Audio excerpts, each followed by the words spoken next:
This boy was abandoned in the worst way possible. In this world, trash doesn't get help. He was humiliated for being an orphan. His name was Ray, a cold boy with no emotions. He lost everything he had to the organization of mages. But what they didn't know is that this boy possesses a type of mana that no one else can control. At the age of 14, Ray began to learn magic. His talent was so absurd that it surpassed even the nobles. He became a prismatic genius in a world where magic is worshipped as absolute power. In a desolate place called Sector 50, everything looks abandoned and ruined. Racing through the streets, kids seem to be fleeing something urgent. Hidden behind scrap metal, two boys watch the commotion. Suddenly, a massive stone golem appears. One boy warns that it's here. Getting closer, a boy offers up a flashlight, asking for food in exchange. Rumor has it, a golem of unknown origin exists in this sector. If you give it scrap, the creature supposedly hands over food in return. The golem seems to scan the offered object with its eyes, but to everyone's surprise, the golem simply turns and walks away. The boy yells, asking where it's going, since it took a flashlight just yesterday. Watching this, one wants to attack, but his friend holds him back, telling him to wait. Nearby, a hooded youth hears that golems have been attacking people in the street. Landing on the ground, he faces down the stone creature. Offering his backpack, he tells the creature to take what's inside. The stone creature observes the boy closely with its eye. Then, the golem reaches out and takes one of the items from the bag. Holding the item, the golem stands up and stares at the hooded boy. Watching the scene, the other boys can't believe he's going to get so much stuff. Then, from its hand, the golem dumps a pile of food into the backpack. Confused, one of the kids yells that it doesn't make any sense. As he walks away, the others call him the ghost of 17th Street. Changing scenes, the entrance to 17th Street looks deserted and ruined. Carrying the backpack, he walks alone down a very narrow, dark alley. His steps take him deeper into the alley as he moves forward. But right behind him, other people start following silently. Stopping suddenly, he announces that he's noticed the presence of 7 people there. Turning around, he asks how long they're going to keep following him like that. Emerging from the alley, a group of men surrounds him. The leader praises his senses. Calling the leader Ron, he reminds him that he already warned him last time. He reinforces the promise that Ron wouldn't walk again if he showed his face. Laughing at the threat, the leader orders him to put the backpack down immediately. He guarantees that if the youth does that, they'll let him go. Without hesitating, the hooded youth calls him a liar in front of everyone. He asserts that he knows the leader won't let him go in peace. With that, he mentions there's a famous saying among the local kids. They say a white ghost walks silently down 17th Street with no expression, and the saying warns not to look into the ghost's eyes, or your lies will be discovered. Enraged, the group leader clenches his brass knuckles tightly. Yelling that he's an arrogant brat, the leader runs to attack him. He charges forward,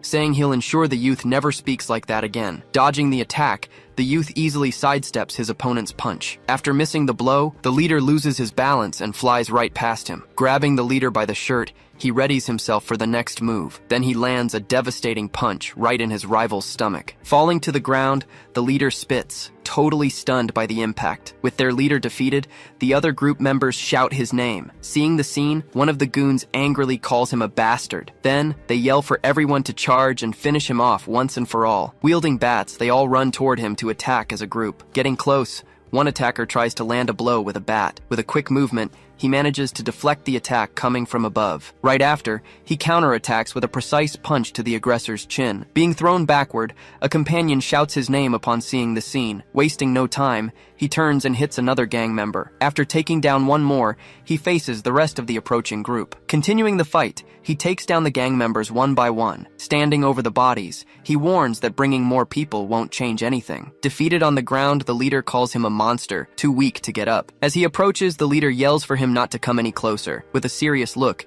he tells Ron that he had already warned him before. He reinforces the promise that he would ensure Ron could never walk again. Hiding his hand behind his back, the leader pulls a knife while cursing him. Lunging forward, he attacks with the knife and yells for the monster to stay away. And seeing his reflection, he admits that maybe the monster accusation is true. Going back in time, he remembers noticing he was different at age 10. In a memory, he appears with an injured leg, showing no pain. Other kids ask why he isn't crying, and he questions the reason. In another moment, a friend asks why he doesn't get angry. In front of a grave, his friend cries and asks what to do now. Seeing no tears from him, his friend calls him scary for not crying. Then, the boy tells the other to leave, leaving him completely alone. Alone under the moon, he understood that he couldn't feel what they call emotions. Looking at the sky, he wonders if he was the one wrong the whole time. With outstretched hand, he shows that he just wanted to be like other people. He wondered if someday he would learn what these so-called emotions were, but he knows how to read others' emotions, citing the rule about not using blades. Back in the present, he asks if Ron planned to use the knife from the start. He asserts that Ron is lying because he can see the color in his chest. According to him,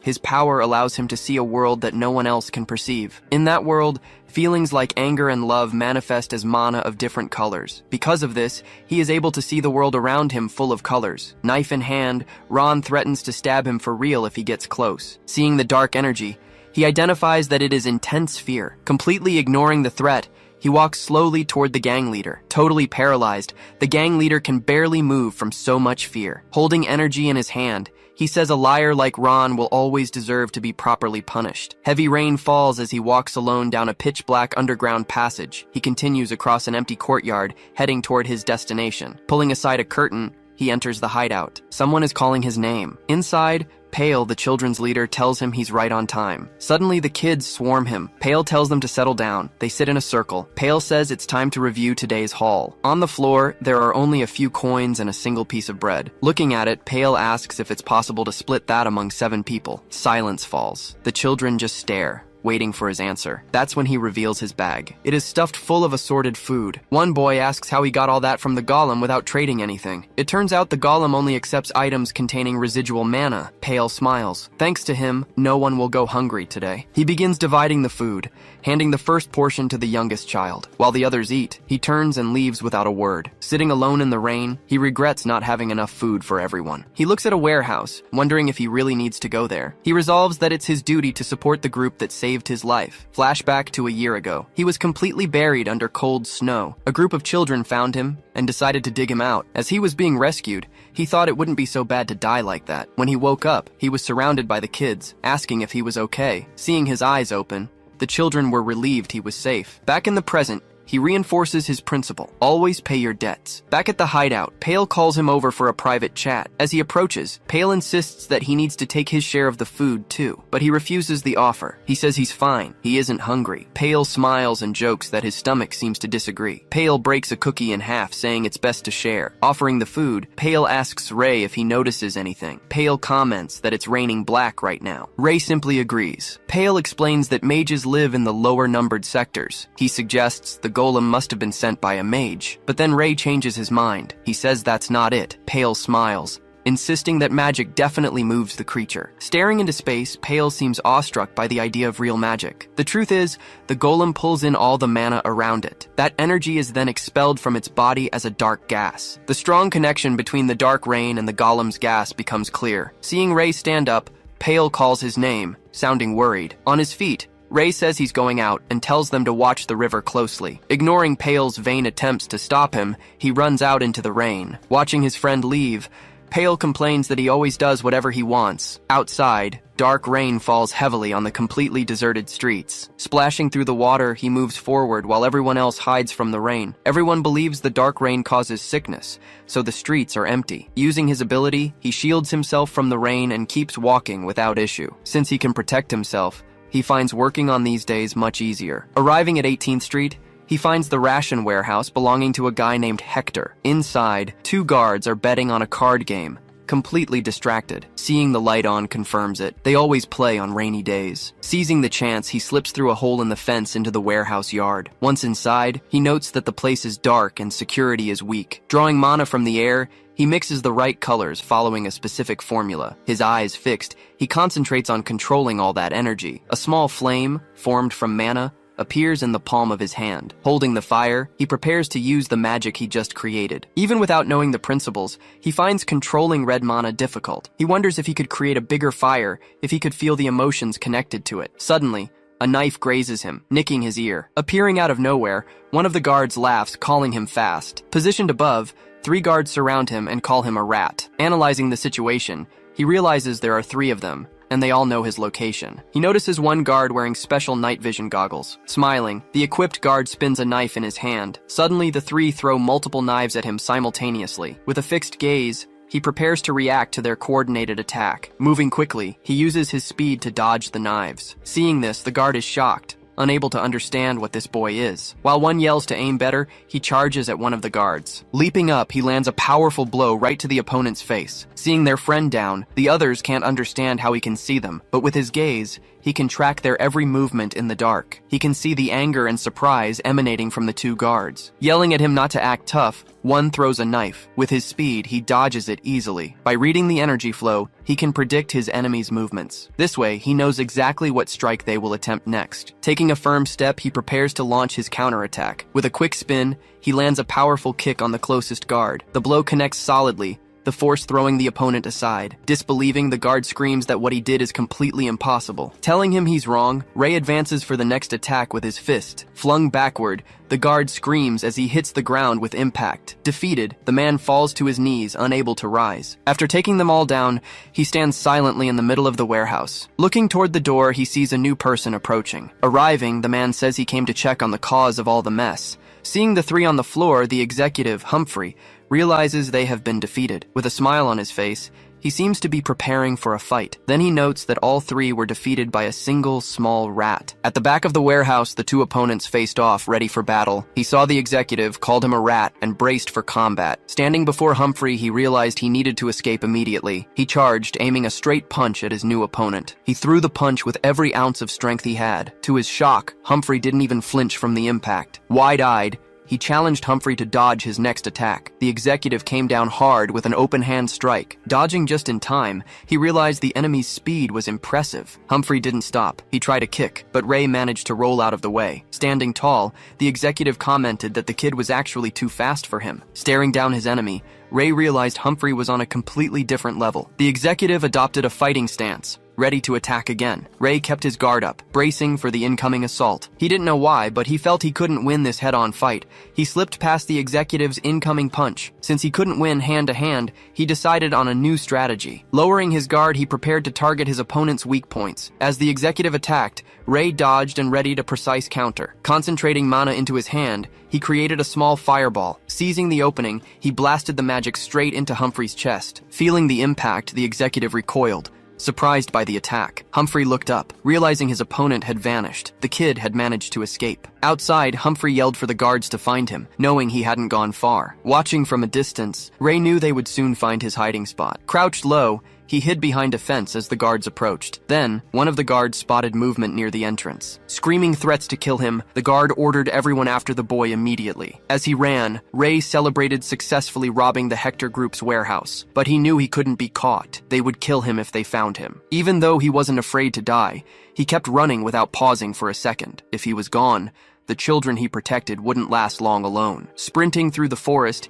he regretted not being able to repay his debt to them. Suddenly, a guard found him and shouted his location to the others. Taken by surprise, Ray went on high alert, knowing he'd been discovered. With no other choice, he ran, the guards yelling for everyone to catch him. He stopped abruptly, realizing he'd hit a dead-end alley. Cornered, one guard sneered that he had nowhere left to run. Wielding a knife, the guard demanded Ray hand over what he stole before attacking. Looking around, Ray noticed Humphrey was no longer with the guards. Without the executive nearby, he knew he had a winning chance now. When Ray didn't reply, the guard advanced, calling him a deaf brat. With a quick movement, Ray dodged the knife and struck his opponent's arm. He followed up with a powerful blow to the guard's face. Seeing his friend down, the other guard prepared to attack Ray from behind. Ray managed to grab the guard's fist, stopping the attack cold. Confused, the guard wondered how the boy could be so strong. Clasping his hands, Ray concentrated energy for a magical counterattack. With a precise strike, he blasted the last guard right in the face. The guard hit the ground hard, unconscious, ending the fight instantly. Hearing more noise, Ray knew he couldn't rely on his magic forever. Spotting a nearby dumpster, he had an idea for escape. The guards arrived at the alley, wondering where he'd run and searching for him. Outside, the sound of their footsteps began to fade into the distance. Peeking out, he confirmed they hadn't found him hidden inside. He decided to spend the night there to keep the children out of danger. Outside, the rain fell hard while he remained hidden from view. Exhausted, he wondered when the rain would finally stop. The next day, the sky dawned slightly overcast, but rainless. Opening his eyes, he realized he had fallen asleep right there. Climbing out of the dumpster, he believed the coast was clear, but a voice startled him, saying they had finally found him hiding there. One of the guards stood there staring at him with a knife hidden behind his back. Smiling, the guard asked if it wasn't a good thing he had come back. Ray drew his own knife, noting the guard's rage, though he hadn't fully recovered himself. Seeing the weapon, the guard sarcastically praised him, calling him a man. Then he warned he wouldn't hold back and charged in full force. Screaming that he was going to kill him,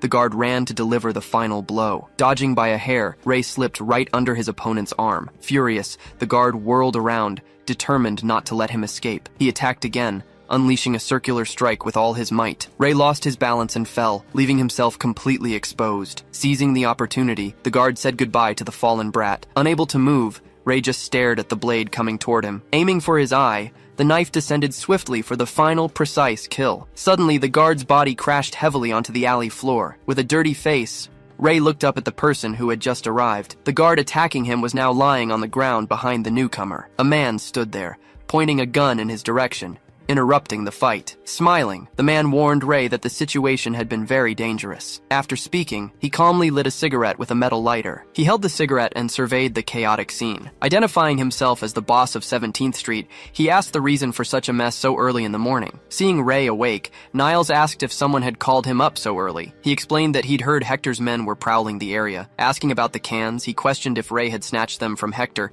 calling him bold. Ray thanked him, but Niles warned it wasn't a compliment. The boy admitted it had been difficult. With a lost look, Ray turned his face away and fell silent for a moment. Niles simply lit a cigarette, exhaling smoke without another word. He warned Ray that he could die like that, but the boy said they would starve anyway. Claiming the debt was paid, Niles revealed he had only saved him by mistake. Ray countered that he survived thanks to him, as Niles began to walk away. Then, Ray stated that the debt between them had been paid long ago. Flashing back a year, the scene showed Ray dragging Niles's body out of a river. In exchange for being saved, Niles had trained him, teaching him how to fight. Back in the present, Ray called out to him. Niles stomped out his cigarette, asking what he wanted. Remembering their previous conversation, Ray approached to talk about his organization. With a firm look, he finally decided and announced he was joining the group. Hearing the answer, Niles just stared at him silently for a moment. Then he turned and started walking, moving away from the boy. He stopped walking and called Ray by name without looking back. He asked if Ray could use magic, making the boy question how he knew that. Grabbing Ray, he said it was true and asked what he knew about magic. Niles explained that he only knew what he had asked a mage from his old organization. Ray then asked if the mage had said anything about colors, but Niles completely denied it. Confused,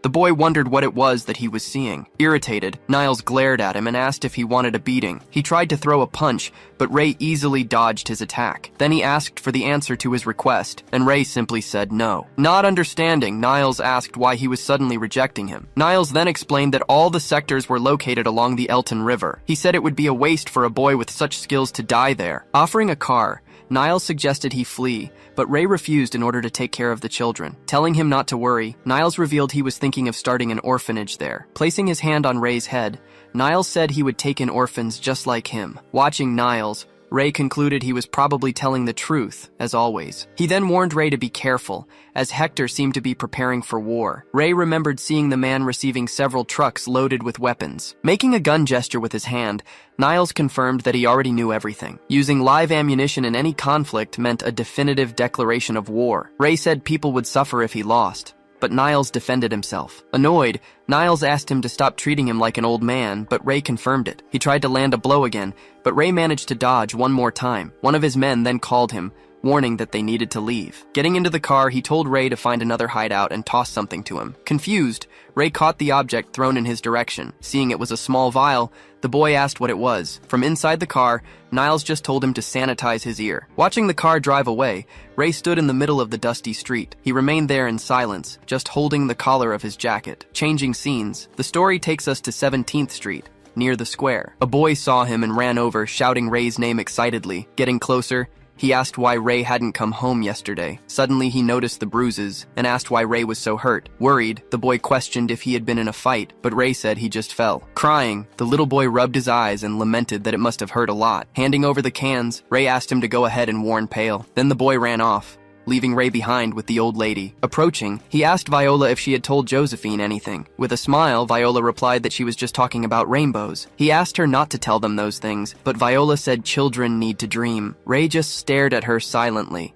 with a very fixed and serious look. He continued watching the lady sitting there, focusing all his attention on her. Warning about the war, he told Viola to move to another street. He then turned and walked away, leaving the lady behind alone. By the next morning, he was knocking on a door, announcing a delivery. Surprised to see him, the man said Ron was supposed to make the deliveries. Asking if he was going to evacuate, Ray heard that the man wouldn't leave his shop. Then the man said the war might not even happen, leaving Ray confused. Pointing to a door, he revealed that Hector and Niles were talking in there. Then, the door to the room finally began to open slowly. Hector and his men stepped out with serious air. Staring down everyone, Hector revealed himself as the boss of 18th Street. Upon seeing Ray, Hector commented on a boy working where adults had fled. Grabbing his head, Hector told him to keep working hard. He then handed him a few coins to buy himself a treat. Telling his men to move out, Hector left and Ray just said goodbye. Focusing on his ear, he noticed the injury there. Stopping suddenly, the bald man named Humphrey stared at Ray seriously. With his hood covering his face, Ray realized he had been recognized by him. Before leaving, Humphrey cast one last serious look in the boy's direction. From inside the car, Hector called him, and Humphrey acknowledged he was coming. Watching them finally leave, the shop owner breathed a huge sigh of relief. Removing the device, Ray understood that he had recognized the injury on his ear. Running into the shop, the man screamed desperately for Niles, looking for him. Inside, they found Niles smoking a cigarette with a very tense expression. Sitting down, he simply announced to both of them that the negotiation had failed. With a cold look, he confirmed that there would now be a war between them. The shopkeeper is shocked by the news and asks Niles if it's true. Niles lays out the ridiculous terms while the man laments over his shop. Niles then warns Ray not to leave the hideout for now. Without saying a word, Ray just turns around and walks right out of the establishment. Walking down the street, worry about the war sets in. He decides he needs to stockpile as much food as possible beforehand. Suddenly, a sports car tears past him at high speed. Inside, he recognizes the driver, Humphrey. Finding the situation suspicious, he thinks it's odd to see a car like that around here. Decided, he realizes he needs to investigate what's happening. Trailing the vehicle, he watches it arrive at Hector's group base. Outside, Hector and his men are already waiting for its arrival. Then,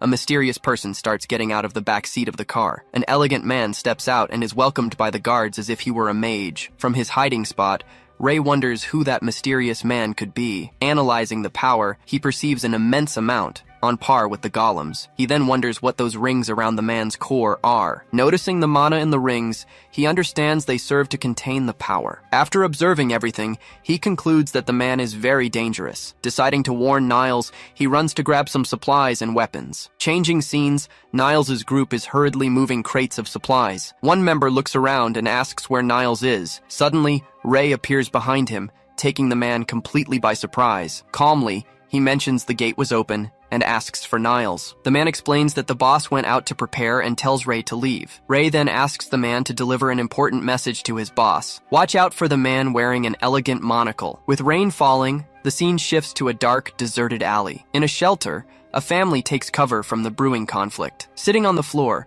Ray hears another boy say the war won't last long. He asks who will win, but Ray admits he doesn't know for sure. Even so, he knows Niles needs to win for the safety of the children. If Hector wins the war, the street kids will be sold as slaves. Suddenly, a loud noise makes the boy say the war has started. Startled by the sound, they both look in the same direction, confused. Seeing Ray's reaction, the boy asks if he heard it too. He says he's never heard anything like that before. Cut to 17th Street, where Niles' men are firing non-stop. They suddenly cease fire, staring ahead in total surprise. A giant golem emerges, and they scream that their shots aren't working. Then the creature raises its arm, preparing a direct attack against them. Firing a powerful strike, the golem hits the street with tremendous force. The impact disintegrates one soldier and throws the other backward. Lying on the ground, the survivor stares at the scene, unable to comprehend what just happened. Standing there, the golem just watches the single soldier who survived the attack. Staring back at the golem, the soldier remains on the ground, trapped with nowhere to run. Without any mercy, the golem advances and attacks the last remaining soldier. Blood from the attack ends up splashing onto a nearby umbrella. The man holding the umbrella complains that the place smells like sewage. Looking at the creature, he confirms that this golem is his own creation. With a smile on his face, he then orders them to clean everything up in that location. Back in the alley, Pale realizes the noise is getting louder. Seeing Ray prepare to leave, Pale grabs him and asks where he thinks he's going. Desperate, he begs to go along with Ray if he's really leaving. Without changing his mind, Ray just tells Pale to wait right there for him. Suddenly, another boy appears and asks why they are still awake. Calming the boy, Pale asks him to go back to sleep because they will be back soon. Watching this scene, Ray turns and softly calls Pale's name. Understanding the situation, Pale agrees and says he will stay with the other children. He confirms he can't abandon them, then pauses before continuing. Asking him not to go far, Pale hears Ray promise he'll return soon. Ray walks through the burning city, observing all the destruction around him. In the middle of the street, he finds a wounded man lying among corpses. Stepping carefully over the bloody ground, he approaches the scene. He gets closer to the survivor and asks what happened there. Even wounded, the man recognizes him and calls his name in surprise. Worried, Ray asks what happened, and the man says they brought a golem. He then explains that the man with the monocle was the one controlling the creature. Lowering his head, he admits they were no match for the enemy. Telling Ray to run, the man finally collapses to the ground, his strength gone. Standing before the destruction, Ray just observes the fallen man in silence. With his face down, he stays silent, processing the whole situation. Covering his mouth, the wounded man demonstrates he has no strength left to continue. Drawing his dagger, Ray prepares to act after seeing all that. In the middle of the fire, he remains standing, surrounded by already defeated enemies. Concluding that the group will lose, he decides he needs to help Niles. Changing scenes to the bridge, the situation seems even more dangerous. All bloody, Pale tries to breathe while holding the body of another boy. Nearby, one of his friends is lying on the ground, already lifeless. Hugging the boy, Pale stays amidst several other fallen bodies. With a wounded face, he looks forward, completely paralyzed by fear. Before him, the golem prepares to launch another deadly attack. Without hesitation, the creature fires its attack directly at the boy. As he's hit, his only thought is a plea for Ray not to come back here. He reaches the central square. The street is utterly destroyed by fire. Bodies litter the ground. He realizes he's too late to help. He realizes they were all Niles' men. Despite the carnage, he doesn't see Niles' body. He has to believe he survived. Suddenly, a distant explosion demands his attention. He spins around, terrified. That direction. It's the children's tent. Without hesitation, he sprints desperately toward the blast. It hits him. The golem is heading right for them. He runs through the rain, splashing through the mud without slowing down. Though exhausted, he keeps running, pushing to get there as fast as possible. When he arrives, he finds the golem standing amidst more ruins. He sees the body of one of the children on the ground, right next to the creature. The terrible sight paralyzes him. He can't believe his eyes. But a moment later, he snaps. He leaps forward, charging the golem with everything he has. The golem fires a red beam, attacking the boy without hesitation. It hits him with a powerful blow, launching him backward. Thrown through the air, the impact makes him cough up blood. He slams into a wall, shattering the structure. Lying on the ground, surrounded by debris, he is badly injured and stunned. Coughing up more blood, he gasps that he needs to make sure everyone is safe. Just then, he hears a familiar voice calling to him from a distance. A memory flashes. He's walking away while the children wave to him. They used to run toward him, always so happy when he came home. Full of joy, the kids would ask him to hurry back soon. Even the little girl greeted him, asking if he was back already. Snapping out of the memory, he stares into the void with an expression of pure pain. Standing before him, Pale calls his name, looking down at the ground. With a sad look, he says he didn't want Ray to come back. Hearing that, his eyes widen. He's completely stunned by the words. Before him, he sees the bodies of Pale and the other children lying there. He murmurs the names of 2 little girls who are also dead. Then he calls out the names of 2 more boys who didn't survive the attack. Finally, he says Josephine's and Pale's names, all lifeless. Reaching out his hand, he refuses to believe they are all gone. Dragging himself forward, he says he still hadn't repaid them for what they did for him. Running toward the golem, he prepares to attack the creature. Seeing the golem's power, he recognizes the sounds from the earlier battle. Facing the monster, he realizes it was the golem that killed everyone. He concludes that everyone, the children and Niles' men, are dead. Through clenched teeth, he vows to avenge their deaths. But before he can act, the golem begins preparing another attack. Though wounded, he tries to move, but his body won't respond. Suddenly, a metal barrier appears, protecting him from the creature's attack. Surprised, he looks to the side, not understanding what just happened. Out of nowhere, a car appears and slams into the golem head-on, sending it flying. The impact throws the monster forcefully against a wall. Getting out of the car, Niles shouts desperately, asking if Ray is okay. He runs as fast as he can toward the fallen boy. Checking the wounds, he says that fortunately there are no broken bones. Hand on the ground, Ray only manages to say his name. Hearing the boy mention the children freezes Niles completely. He turns and faces the scene of destruction ahead. Clenching his fist tight, he shows all his pent-up anger. Apologizing, he says it's his fault for arriving late. Crying heavily, Ray asks why it would be his fault in this situation. Seeing the boy's suffering, Niles can only call his name. He walks over and hugs the boy tightly to comfort him. Grabbing his clothes, Ray leans on the man in that difficult moment. Ray asks about his men, and hears that they are all dead. With a hand on his head, Niles complains that Hector called in outside mages. Seeing the situation, Ray asks what he's going to do now. Saying he'll be right back, he says he'll look for survivors in the street. Suddenly, an attack hits him square in the chest, piercing straight through. Eyes wide, Ray watches the scene, unable to react. Before them, the golem turns, still ready to continue its attack. Preparing a new attack, the creature aims exactly at the two of them. Looking at the wound, Niles stares at Ray, unable to say a word. Because of the impact, blood splashes onto Ray's face. With a sad smile, he just laments the situation they got themselves into. Then he loses strength and falls forward, straight into Ray's arms. Collapsing lifelessly, he falls into the arms of the completely shocked boy. Holding his body, Ray notices his own hand is covered in blood. Staring at his hand, he wonders what just happened. Amidst the chaos, a solitary heart beats slowly. Flashbacks of their time together flood his mind.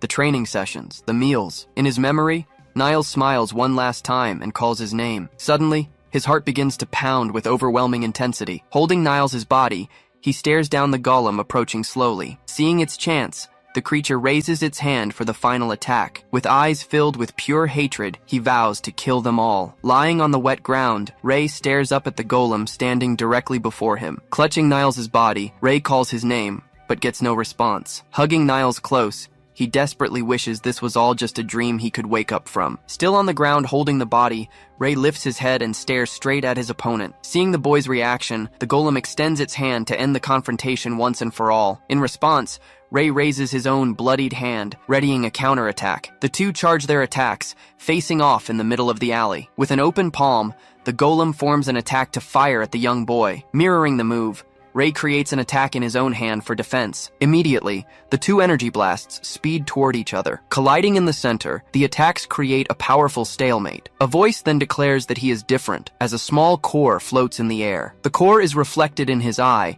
as the voice states he is a human with emotions. Suddenly, Ray's attack begins to push back the golems, slowly advancing against it. Pushing with everything he has, his attack engulfs his rivals to finally end the fight. Taking a direct hit, the golem's body is completely shattered by the boy's assault. Hand still extended, Ray observes the aftermath of his devastating attack. Leaving a trail of destruction, his blow finally defeats the opponent in the alley. Rushing back to Niles, Ray holds him and desperately begs him to wake up. When Niles doesn't respond, Ray shouts that he can't die here. Opening his eyes weakly, Niles asks him to stop shaking him because it hurts too much. He remarks that he knew he wouldn't die in peace, but he didn't expect it to happen today. Lying there, he adds that he has no regrets and that he managed to make it pretty far. In a flashback, he wonders if things would have been different if he had fought sooner. Back in the present, he says that was back when he was around Ray's age. Ray tries to get up to find medicine, but Niles grabs his hand. With a faint smile, Niles tells the boy to leave this place and save himself. Using his last bit of strength, he insists that Ray go somewhere much better. He reveals that he always thought of Ray as his younger brother. In his final farewell, he tells Ray to swim against the current and never give in. Smiling one last time, he tells Ray that he'll be able to overcome anything. Immediately after, his hand relaxes and his lighter drops, signaling the end. Holding Niles' lifeless body, Ray stands there frozen in complete silence. With that final smile remaining on his face, Niles is now at complete and eternal rest. Lifting his head, Ray finally faces the crushing reality of his loss. He lowers his head and covers his face, unable to hold back the flowing tears. Then, he throws his head back and lets out a scream of pure anger and despair. Sometime later, he is still sitting alone in the same spot, completely motionless. With a vacant stare, he remains there, unwilling to move or show any reaction. Suddenly, he doubles over, clutching his body as if in physical pain. Looking at his own hand, he comments that it all feels like one very long dream. Remembering yesterday, the scene of everyone's death floods back into his mind. The memory of the attack sends his emotions into chaos once again. Clenching his fists, he realizes that something inside him has completely changed. Opening his palm, a flame appears, revealing his new power. Holding the flame, he now understands the origin of this newfound ability. Suddenly, the flame extinguishes, and he feels the exhaustion from the massive effort. Bringing a hand to his head, he realizes he might have overdone it a little. Recovering his posture, he faces the future with a look of utter determination. Now standing, he decides that it's finally time to move forward. Leaving the alley behind, he walks off in search of his revenge. Hood up, he goes on his way, no longer caring about the consequences. In the central plaza of 17th Street, a guard yells at people to hurry up and move along. Meanwhile, two men chat, agreeing that life is going to get worse under the Hector group. Hidden behind a barrel, Ray observes two members of the group talking nearby. One of the men comments that Niles shouldn't have disobeyed orders. Having found his targets, Ray grips his dagger firmly, preparing to attack. Just as he is about to advance, a hand grabs him, and a man tells him to wait. Without hesitating for a second, Ray spins around with a quick movement to escape. Immediately following up, he advances and strikes the man squarely with the dagger. Feeling the deep cut,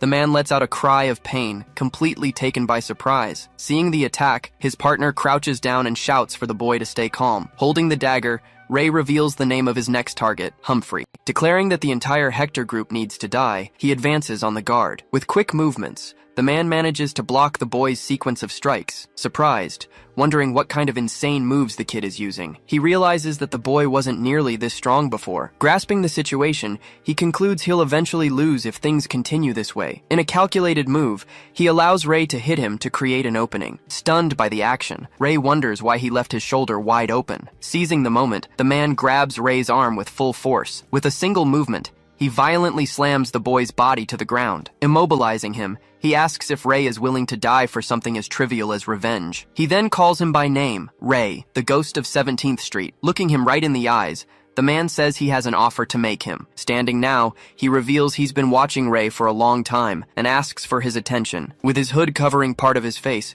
Ray just listens to the proposal in silence. It is explained that the man is Humphrey the Silent, known for always completing his tasks. Ray observes Humphrey's expression. He seems truly desperate about the situation. Wanting to understand his point, Ray asks directly what he wants with all this. Humphrey then makes his request. He wants Ray to leave Sector 50. Ray questions why. Revealing his motive, he asks for help finding his brother, whom Hector sold. He explains that Hector promised his brother's location after 10 years of service. Confused, Ray asks why he should accept a request coming from him. At that, Humphrey reveals he knows Ray can use magic, surprising the boy. Confirming the suspicion, he says he became certain after the fight at the warehouse. Finally, he warns that Ray won't be able to beat Hector with so little magic. He warns that Hector always keeps a terrible mage by his side for protection. With a serious expression, Humphrey says that this mage is a real demon. He explains that the mage freezes anyone who annoys him and drowns people with magic. Continuing the description, he states the mage is incredibly strong and very cruel. Humphrey advises him to get out of there so he can survive and get revenge later. Arms crossed, Ray listens to everything, concluding that Humphrey is absolutely right. He then reveals that the city of mages is somewhere upriver. Handing over a bag, he says it's all the money he's saved in his life. Ray asks why he's giving him the money, pointing out he might not fulfill the promise. With confidence, Humphrey replies that he knows him and knows he doesn't break promises. Reminding him of Niles, he says that Ray can reach a much higher level. Hearing the encouraging words, Ray remains silent for a brief moment. Then, Humphrey warns that others are arriving, but Ray imposes a single condition. He asks Humphrey to take care of all the bodies left at the old hideout. With a smile, Humphrey agrees to the condition and says he will handle everything. Asking him to wait, he turns and starts walking away without looking back. Running down the street, he promises that one day he will return to that place. Now far away, he stops for a moment, trying to catch his breath. After looking back, he confirms that no one is following him through the streets. Walking down an alley, he spots an old lady sitting alone on a bench. Leaving a coin, he asks Grandma Viola to answer his question very quickly. Recognizing the boy, she asks with a smile what he would like to know. Then, he asks if the story she used to tell about the rainbow is true. He continues, wanting to know if finding a rainbow really allows one to make a wish. In a flashback, Pale tells Ray that he saw a rainbow in the sky. Pale describes the rainbow as a long, colorful band that appears after rain. He adds that finding where the rainbow touches the ground lets you make a wish. Not understanding, Ray starts talking about donuts, making Pale very irritated with him. Irritated, Pale calls him an idiot, and Ray says he'll handle the matter tomorrow. Back in the present, he stands in silence, lost in his old memories. She then confirms that rainbows exist, regardless of whether a wish can be made. Analyzing the old lady carefully,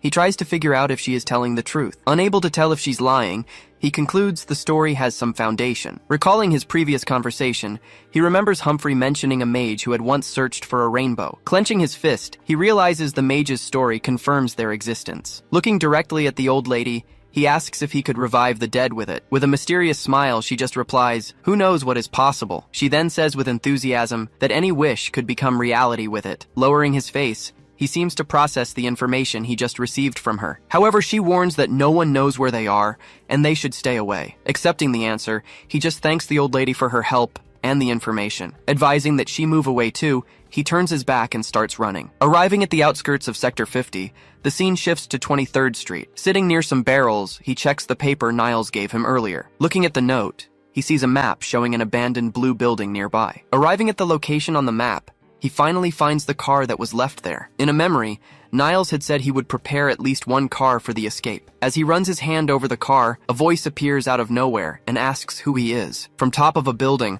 a man questions if he was the one who received the orders. With a strange smile on his face, the man asks where Niles is now. Decided not to waste any more time, he gets ready to leave quickly. Grabbing the handle, he opens the car door to get in and flee. Advancing, the man screams and tries to prevent the boy from escaping the location. Inside the car now, he takes the wheel, ready to accelerate and leave. Grabbing the door, the man tries to stop Ray from driving off. Hanging onto the door, the attacker tries to force his way into the moving vehicle. Screaming desperately, he orders Ray to open the car door immediately. While fighting, he realizes his reinforcement magic is almost running out. Seeing he needs to act, he concentrates his fire magic directly into his hand. With the power gathered, he prepares the final attack to get rid of the man. Firing a fire attack, he hits the man squarely, defeating him. With the man falling to the ground, Ray finally manages to close the car door. Holding the wheel firmly, he slams on the accelerator to get out of there. Speeding up fully, he leaves the man behind, driving at high speed. With eyes focused on the road, he is finally heading out of Sector 50. He drives along a deserted road, continuing his long journey far away. Amidst the wreckage, a solitary raven watches the scene of utter destruction. Moments later, the bird takes flight, soaring over the ruins of the old city. Ray stops the car and gets out to check the trunk. He lifts the lid and looks inside at what was left for him. It's full of water bottles. Niles really was prepared for anything. Scanning the horizon, he realizes it will take days to reach the next sector. Night falls. He sets up camp, thinking about how he needs to learn more about magic now. Sitting by the fire, he reflects on what he already knows. Eyes closed, he recalls that there are two different types of mana. He knows one is red mana, the other requires a combination. While trying to control his power, he realizes emotions make using mana easier. Remembering Niles' death, he uses the anger from that moment to strengthen himself. Focusing on that feeling, he gathers a large amount of power in his body. Recognizing his limit, he understands that the mana vanishes if he breaks concentration. Determined to train, he starts testing possible mana combinations. Clasping his hands, he tries to mix and combine the different energies he possesses. After a moment, a new type of power begins to form in his hands, but the result isn't what he expected, leaving him frustrated with the attempt. He remembers the rules. Combining different powers requires immense mental effort. Still, he remains focused, determined to find combinations that work together. He grasps the situation. This wasn't necessary before, but things have changed. With a new goal in mind, he prepares for what lies ahead. After all, he finally has a reason to become much stronger than before. Continuing his journey the next day, he keeps driving down the deserted road. Stopping for a moment, he watches a rainbow form in the distant sky. At night, he continues training, practicing control over his mana. He manipulates the power, creating and destroying shapes, testing the limits of his ability. Feeling the fatigue, he decides it's best to stop training for now. Lying in the car, he thinks about how to use his mana more efficiently. Remembering the mage's energy, he wonders how to create a similar structure. He makes a decision. He'll find a way to achieve it once he reaches Sector 49. The scene shifts back to 17th Street. Hector's men are searching for something. Inside a car, the mage asks a guard if they still haven't found anything. Fearful, the guard says they'll find the golem soon, but the mage cuts him off. The mage points the tip of his cane at the guard, staring silently. Desperate, the man apologizes and begs for a little more time to search. With a cold gaze, he says he dislikes people who don't understand him. Unable to move, the guard just watches the cane advancing closer and closer. Then the mage forces the guard's hand to touch the tip of the metallic object. The moment they touch, energy releases, making the man start screaming. Screaming in pain, his arm and entire body begin to freeze rapidly. In seconds, the man's body transforms into an ice statue right there. With a slight movement, the mage taps the statue with his cane. Upon impact, the frozen body just crashes to the ground. He calls the guard useless, but is interrupted by a shout from the alley. Arriving at the scene, a man points out traces of a struggle and a piece of the golem. With a neutral expression, the mage simply analyzes the scene of the great battle. Sensing mana in the air, he realizes very strong magic was used here. Following the trail, he announces that he senses a concentration of mana nearby. He points at one of the men and calls him closer. The man responds nervously. He asks if anyone lived there, receiving confirmation about the children. Questioning about the orphans, he hears they probably fled because of the war. Holding his cane, he wonders if an orphan could have really used magic. Suddenly, a smile forms on his face, breaking his previous serious expression. He starts laughing loudly, leaving the guard completely confused by his reaction. He then questions how a street orphan could discover magic combinations alone, stating that it's impossible. He orders the guard to find out what happened. While the guard obeys, the mage stands still, seeming to have another train of thought. Then, he begins to consider the slight chance that the impossible happened there. He concludes they would have to be a genius, an archmage the likes of which the world has never seen. The scenery changes. Ray finally arrives at his destination, the devastated Sector 49. Remembering the past, Ray is with Niles, talking about his place of birth. Having a drink, Niles comments that Sector 42 is also a mess. He continues, saying the buildings there are bigger and there are more streets. According to Niles, the further you go upstream, the more drastically the scenery changes. Back in the present, Ray faces the enormous destroyed Sector 49 for the first time. Looking around, he observes the details of this place that is totally new to him. As he walks, he finds it strange to see some kids messing with a backpack there. He then realizes there are no golems, questioning if they only exist in Sector 50. Walking down the street, he listens to people's conversations about work in the mines. Seeing the sign for 36th Street, he realizes he needs to walk faster now. He needs information on magic to get the revenge he craves. Besides, he has to research mages, but he's going to need money. Remembering what Humphrey gave him, he worries about the duration of the journey. With a focused look, he seems to have an idea to solve his financial problem. Standing in front of Veronica bookstore, he finally finds what he was looking for. Looking at the sign, he reads the name of the establishment right in front of him. He realizes that Veronica just seems like some random person's name. Not understanding the place, he wonders what exactly a bookstore is. In a memory, Niles used to teach him the meaning of various important words. Drawing on the ground, he showed him a circle and said that it meant brother. Forcing Ray to repeat it, he patiently taught him to read all the words. Back to the present, he looks through the window and sees something totally new. Looking inside, he observes several shelves full of objects with letters on them. Suddenly, a very loud scream scares him, making him turn to the side. Pointing from the window, a girl screams that he was the one who broke the glass. Continuing to scream, she demands to know why he is doing that to them. Confused by the accusation, he understands that those objects are called books. Out of patience, she tells him to leave at once, screaming very loudly. Then she screams, asking if he can't hear her, totally beside herself. Finally, she warns that the adults are coming down, and he's left confused. Not understanding the reaction, he just calls the girl a weirdo and ignores her. Indignant at what she heard, she is completely speechless for a brief moment. Then, she screams angrily, demanding to know what he just said about her. Realizing now isn't the time for this, he turns and starts to walk away. Walking through the streets,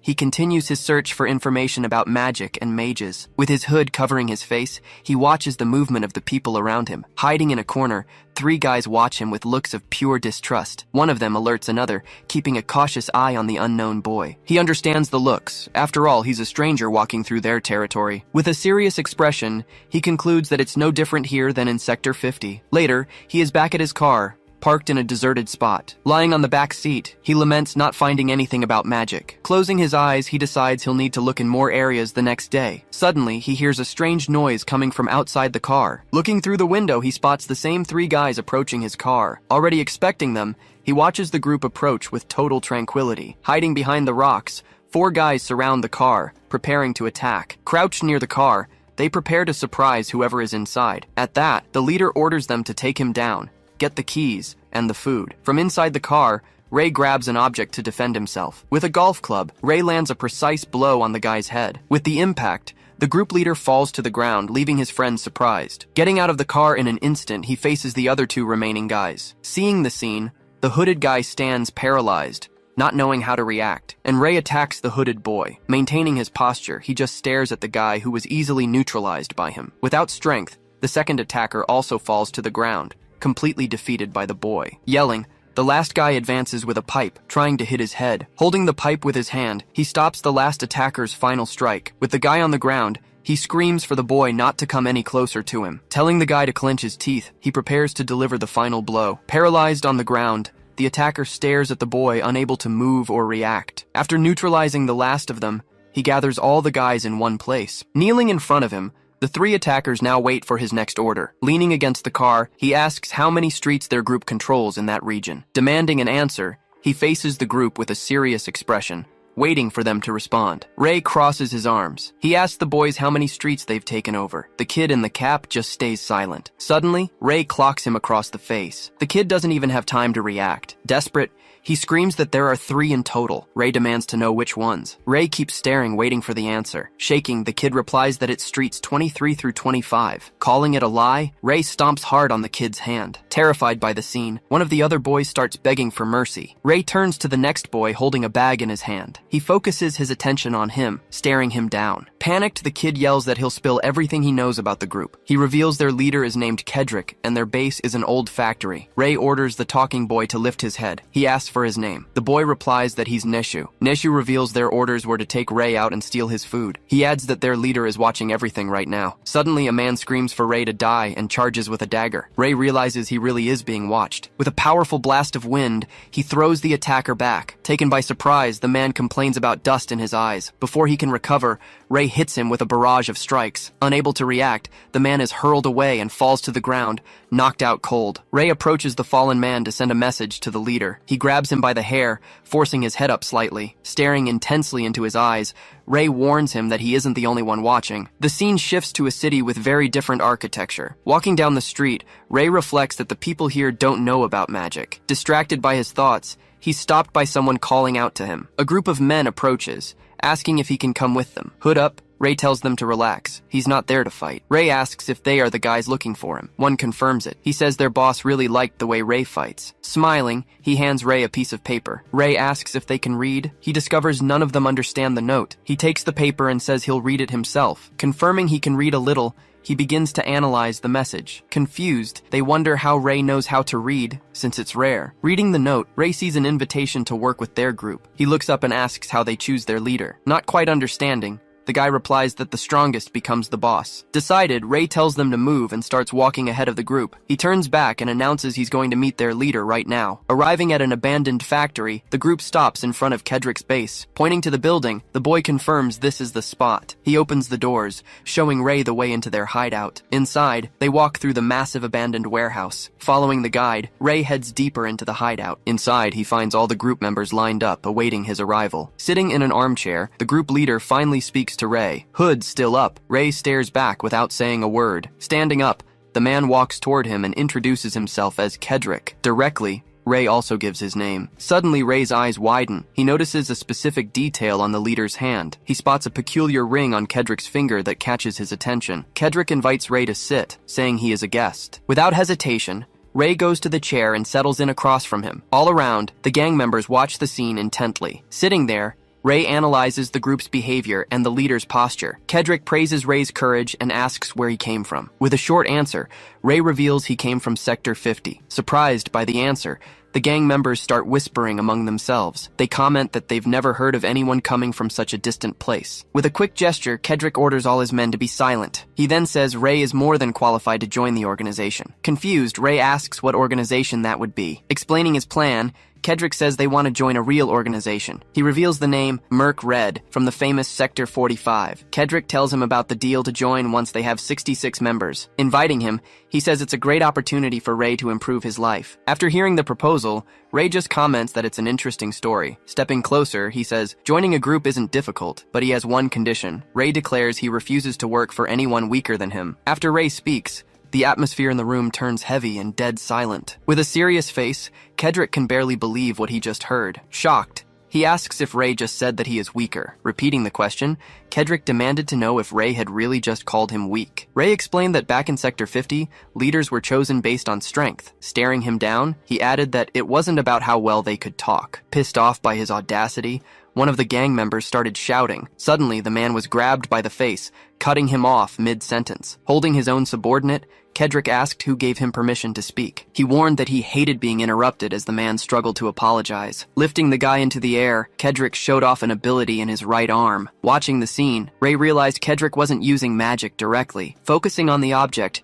he understood it was the ring emitting the mana. Meanwhile, one of the kids asked when all this mess was going to end. Analyzing the situation, Ray believed he could break that ring easily. In a close-up, the ring on Kendrick's hand continued releasing energy. After dropping the man to the floor, he looked down at him, completely defeated. With a smile on his face, Kendrick apologized, saying he got a little carried away. Asking if Ray still thought he was weaker, Kendrick proposed they put it to the test. With a short, direct answer, Ray simply confirmed that he did. Getting up from his chair, he stated with certainty that Kendrick was weaker, right while dodging a chair thrown at him. Completely furious at the nerve, Kendrick demanded he repeat what he just said. Yelling at his men, he asked if they also thought Ray was stronger. At that moment, Ray realized the ring reacted to the leader's emotions. It was clear to him that Kendrick didn't even know what the ring actually did. After calming down, Kendrick asked if Ray really wanted to see his strength. Issuing a challenge, he proposed a fight for leadership of the group. Kendrick accepted and scheduled the fight to happen in 1 week. He warned they would fight when everyone, including other gangs, was watching. Saying that's how they'd know who the strongest really was, he ended the discussion. Ray took the opportunity to ask where he got such a powerful ring. Smiling, Kendrick said he'd find out if he managed to beat him first. He finished the conversation, guaranteeing that would never happen. The very next day, the scene showed the rooftops of that same city. Walking through the streets, Ray was still questioning himself about the ring he saw earlier. Suddenly, something was thrown in his direction from behind. With incredible reflexes, he managed to catch the object before it hit him. Surprised, a group of men asked who gave him permission to walk around there. Then another group appeared, and their leader called him crazy. Surrounding Ray, they warned that they ran those streets, and for him not to think about escaping. Telling them to shut up, he interrupted one of the men's threats. With a defiant gesture, Ray challenged all of them to a fight right there. After the fight, Ray reflected that news of his battle was spreading. He realized Kendrick's gang wasn't attacking him, following orders, but he noticed the other gangs were uniting to try and stop him. Despite the injuries, he concluded everything was going exactly according to plan. He knew his magic got stronger the more he got used to it. His hand was bleeding, but he concluded that provoking fights was the right choice. Changing the subject mentally, he noticed someone watching him from afar. Looking down the street, he asked how long the person was going to keep watching. Silently, a boy just adjusted his cap without fully revealing himself. Taking a step forward, he described Ray's hair and face. Then he finally asked if Ray was the person known as the Hunter. Without getting an answer, the boy kept staring at him, waiting for a reaction. With a serious look, Ray kept watching the boy in front of him. He then told the boy to take off his glasses so he wouldn't hurt his hands. Scared, the boy gestured wildly and yelled that he wasn't there to fight. Not understanding the reaction, Ray stood still, observing the panicked boy. He tried to calm Ray down, saying he wasn't a real fighter. Then Ray asked what the real reason for him being there was. Before answering, the boy adjusted the strap of the bag on his shoulder. Turning again, he introduced himself, saying his name was Philip. With his hand extended, he revealed he had an offer to make. Leading Ray through a junkyard, Philip explained that his workspace was nearby. He mentioned hearing rumors about the Hunter all over town. Ray realized he'd earned that nickname just by being an outsider who beat everyone up. Continuing down the path, they walked side by side toward their destination. Stopping in front of a building, Philip announced they had arrived. Smiling, he opened the door to let them inside. Inside, various people were busy with tasks like shining shoes and handling deliveries. Impressed by the sight, Ray commented on how huge the place actually was. Welcoming him, Philip introduced himself as the owner of Hotel Philip. Ray estimated over 100 people, but was told the real number was 186. Taking a closer look, he noticed everyone there seemed to share a common trait. He concluded they were all young or small, and Philip confirmed his observation.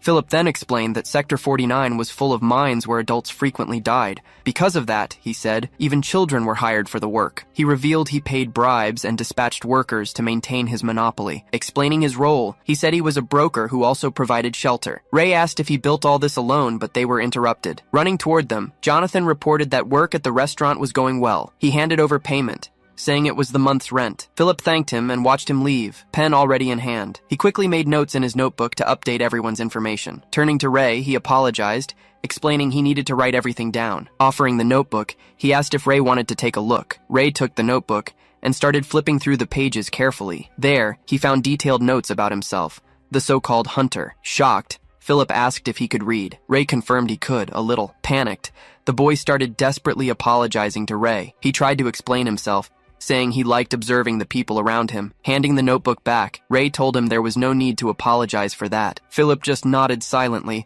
clutching his notebook back in his hands. Arriving at a room, Philip announced they had finally reached their destination. Surprised by his presence, the two men inside stared at him blankly. Questioning the boy's presence, one of them warned that not just anyone could enter. Smiling, Philip explained that this was the hunter, and he was a guest. Inviting him in, he told Ray to make himself comfortable and grab a seat. While rummaging through a cabinet, he confessed he originally thought Ray was a con artist. Showing off a bag of money, he guaranteed he wasn't lying and that credit was everything. Sitting on the table, he explained that money could be recovered, credit could not. After hearing the explanation, Ray asked about the proposal he had mentioned. Clasping his hands together, Philip prepared to finally make his big pitch. With a determined look, he readied himself to present his idea. Extending his hand, he invited Ray to become his partner. He detailed that the partnership would begin after Ray beat Kendrick. Inside the room, the two continued discussing the business proposal. Silently, Ray just stared at Philip, processing the offer he just received. Noticing a shift, Ray wondered where Philip's sudden courage came from. Ray asked if he hadn't considered the possibility of defeat in the upcoming fight. With a serious look, Ray wanted to know the reason for such confidence in him. Philip responded simply, saying it was just a hunch he had. He then explained that he liked observing people to understand them better. Pointing out a detail, he mentioned that Ray looked at people's chests when talking. This made him wonder if Ray had some kind of trauma regarding faces. Returning to the subject, Philip bragged, and Ray asked for more examples. Insisting on the topic, Ray asked him to recount the other habits he had noticed. He revealed that Ray always turned corners leading with his right foot to prepare himself. Surprised by the analysis, Ray realized it was the first time hearing this about himself. Then he remembered how people always found him strange and scary. It became clear that everyone always viewed him as cold or intimidating. He reflected that he needed to focus just to feel emotions beyond anger. In this, he felt that Philip might be a clue to his emotional growth. Philip said that Kendrick let himself be carried away by emotions, unlike Ray. Interrupting the explanation, Ray raised his head and accepted the partnership proposal. Surprised, Philip questioned him, but Ray told him to handle the details. Smiling,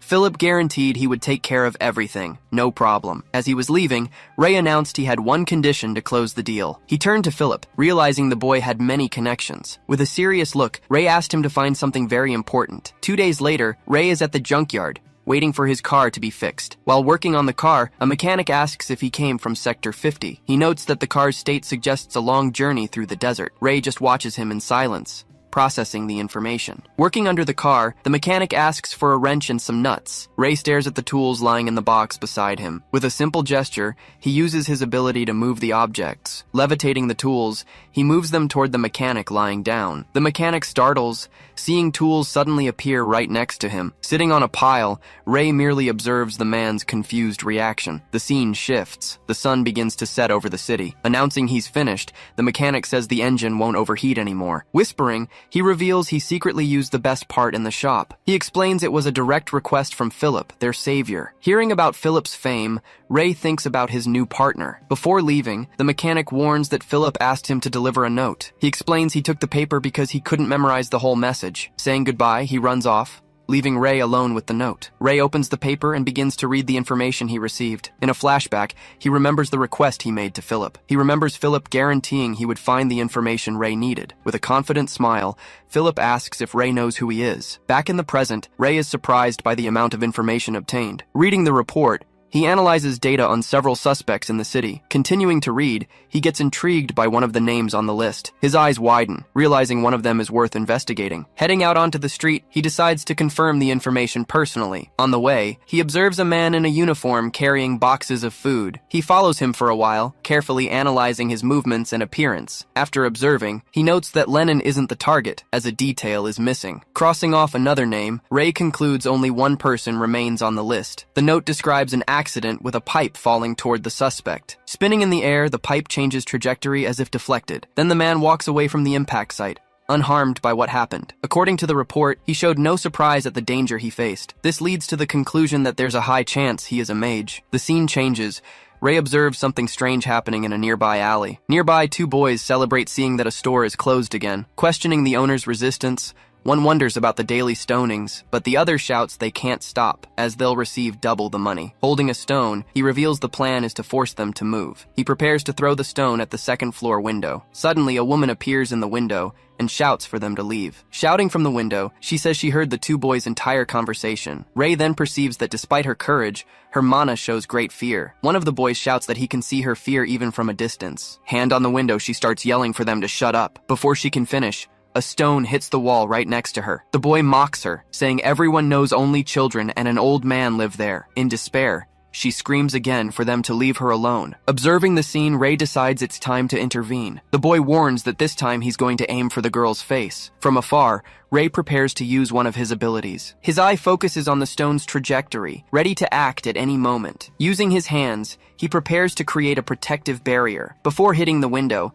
the stone is stopped by an invisible force. Confused by the scene, one of the boys wonders what just happened. At the window, the girl just stares at the scene, scared and unresponsive. She keeps looking straight ahead, trying to understand how the stone stopped in midair. Surprised by the scene, Rei realizes the girl is also a mage. Confused, the two men wonder what just happened there. Saying they must have imagined it, one suggests trying again. Rei realizes that was clearly the use of magic. At the window, the girl screams desperately, ordering them to leave. Shouting that she's pretending to be tough, they prepare the stones. Then, the stones are thrown toward her window. Unable to defend herself, she just squeezes her eyes shut. Suddenly, Rei's hand appears in front of her to protect her. He uses his ability, casting a spell with his hand. A strong gust of wind suddenly stops the stones in the air. Getting hit in the face, one of the attackers falls straight to the ground. Then the last attacker turns, looking back completely terrified, and another stone hits him in the face. With the attacker on the ground, Rei walks slowly toward him. After resolving the situation, he simply walks away from the alley. At the window, the girl is shocked to hear him say it's been a while. At the foot of the stairs, the two attackers remain fallen and unconscious. Bowing, she thanks him greatly for helping there. He says there's no need for that and he has something to ask. Then she asks up front if he is a mage, since he used magic. She gets very close to his face,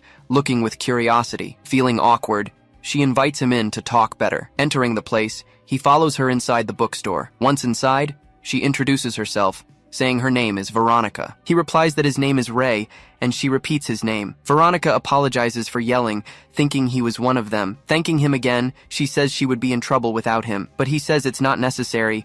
He just wanted to see the bookstore. Hearing that, she gets quite surprised by his unexpected answer. Sitting at a table, Rei asks where she learned to use magic. Surprised, Rei asks if her grandfather can also use magic. Wanting to meet him, he asks to see him, and she agrees to let him know. Veronica notices he has a small cut on his cheek. He says it's just a scratch, but she warns him of the danger. Approaching him, she touches his face and asks for just a second. With her hand on the spot, she begins to use her healing magic. Her ability concentrates directly on the small wound. In a few moments, the cut on his skin disappears completely. She smiles and lets him know the procedure is done. Suddenly, he stands up and asks how she managed to do that. Holding her shoulders, he says she just moved white mana. In a quick flashback, it's explained that he never managed to use that power. Showing several children, the scene reveals that mana reacts to sacrifice. Back in the present, Veronica says she only used healing magic. Rei asks what she means by white mana. In a flashback, Niles explains that not even mages can see mana. Veronica says she doesn't know what white mana is,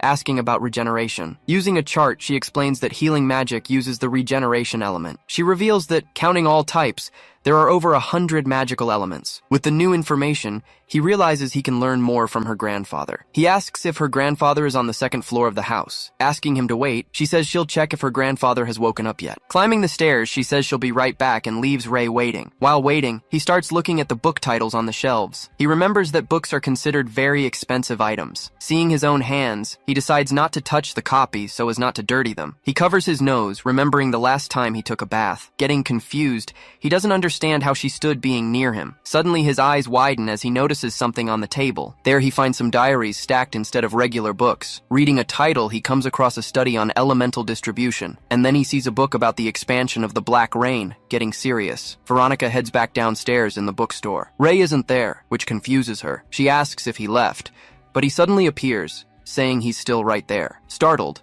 she spins around and lets out a loud scream. Embarrassed, She quickly claims he was just browsing the shop. He asks about magic books, and she's stunned he can even read. Her surprise is obvious when she realizes he can actually read the titles. Ray asks about her grandfather, but she tells him he's asleep. She asks him to come back tomorrow, and he agrees to the plan. Just as he's about to leave, he pauses with his hand on the door to listen. She asks why he's so desperate to find her grandfather. Turning his face away, he stays silent for a moment before answering. Opening the door, he reveals he's looking for an item called the prism. The scene shifts to 4:30 in the afternoon. Inside a busy cafe, people are sitting and chatting at tables. Ray reads a note, analyzing information about his new target. He hopes to gain new insight regarding the use of magic. The note says the source is an informant named Joni. Just then, the waiter, whose name is Jonathan, arrives with his order. Checking his name tag, Ray confirms this is the informant, Johnny. Saying it's on the house, Joni calls him a hero. Full of excitement, he tells Ray to ask whatever he wants. Ray asks how accurate the schedule he received is. Johnny confirms he watched the man follow that routine for 3 solid months. Suddenly, someone yells at Joni to stop stalling and get back to work. Apologizing, he rushes off to attend to other tables. Checking his watch, Ray realizes he has about an hour left. He decides he'll have to wait for now. Fork in hand, he starts eating the dish he received. Sipping his drink, he just bides his time in the cafeteria. Suddenly his eyes widen as a familiar figure walks by. A mysterious man passes right in front of the shop where he was sitting. Sensing the magic, he's certain that man is a mage. Thanking Johnny for the food, Ray says goodbye and leaves the premises. Arriving at the target's house, he prepares to search for clues inside. He heads down the stairs leading to the basement entrance. Trying the door,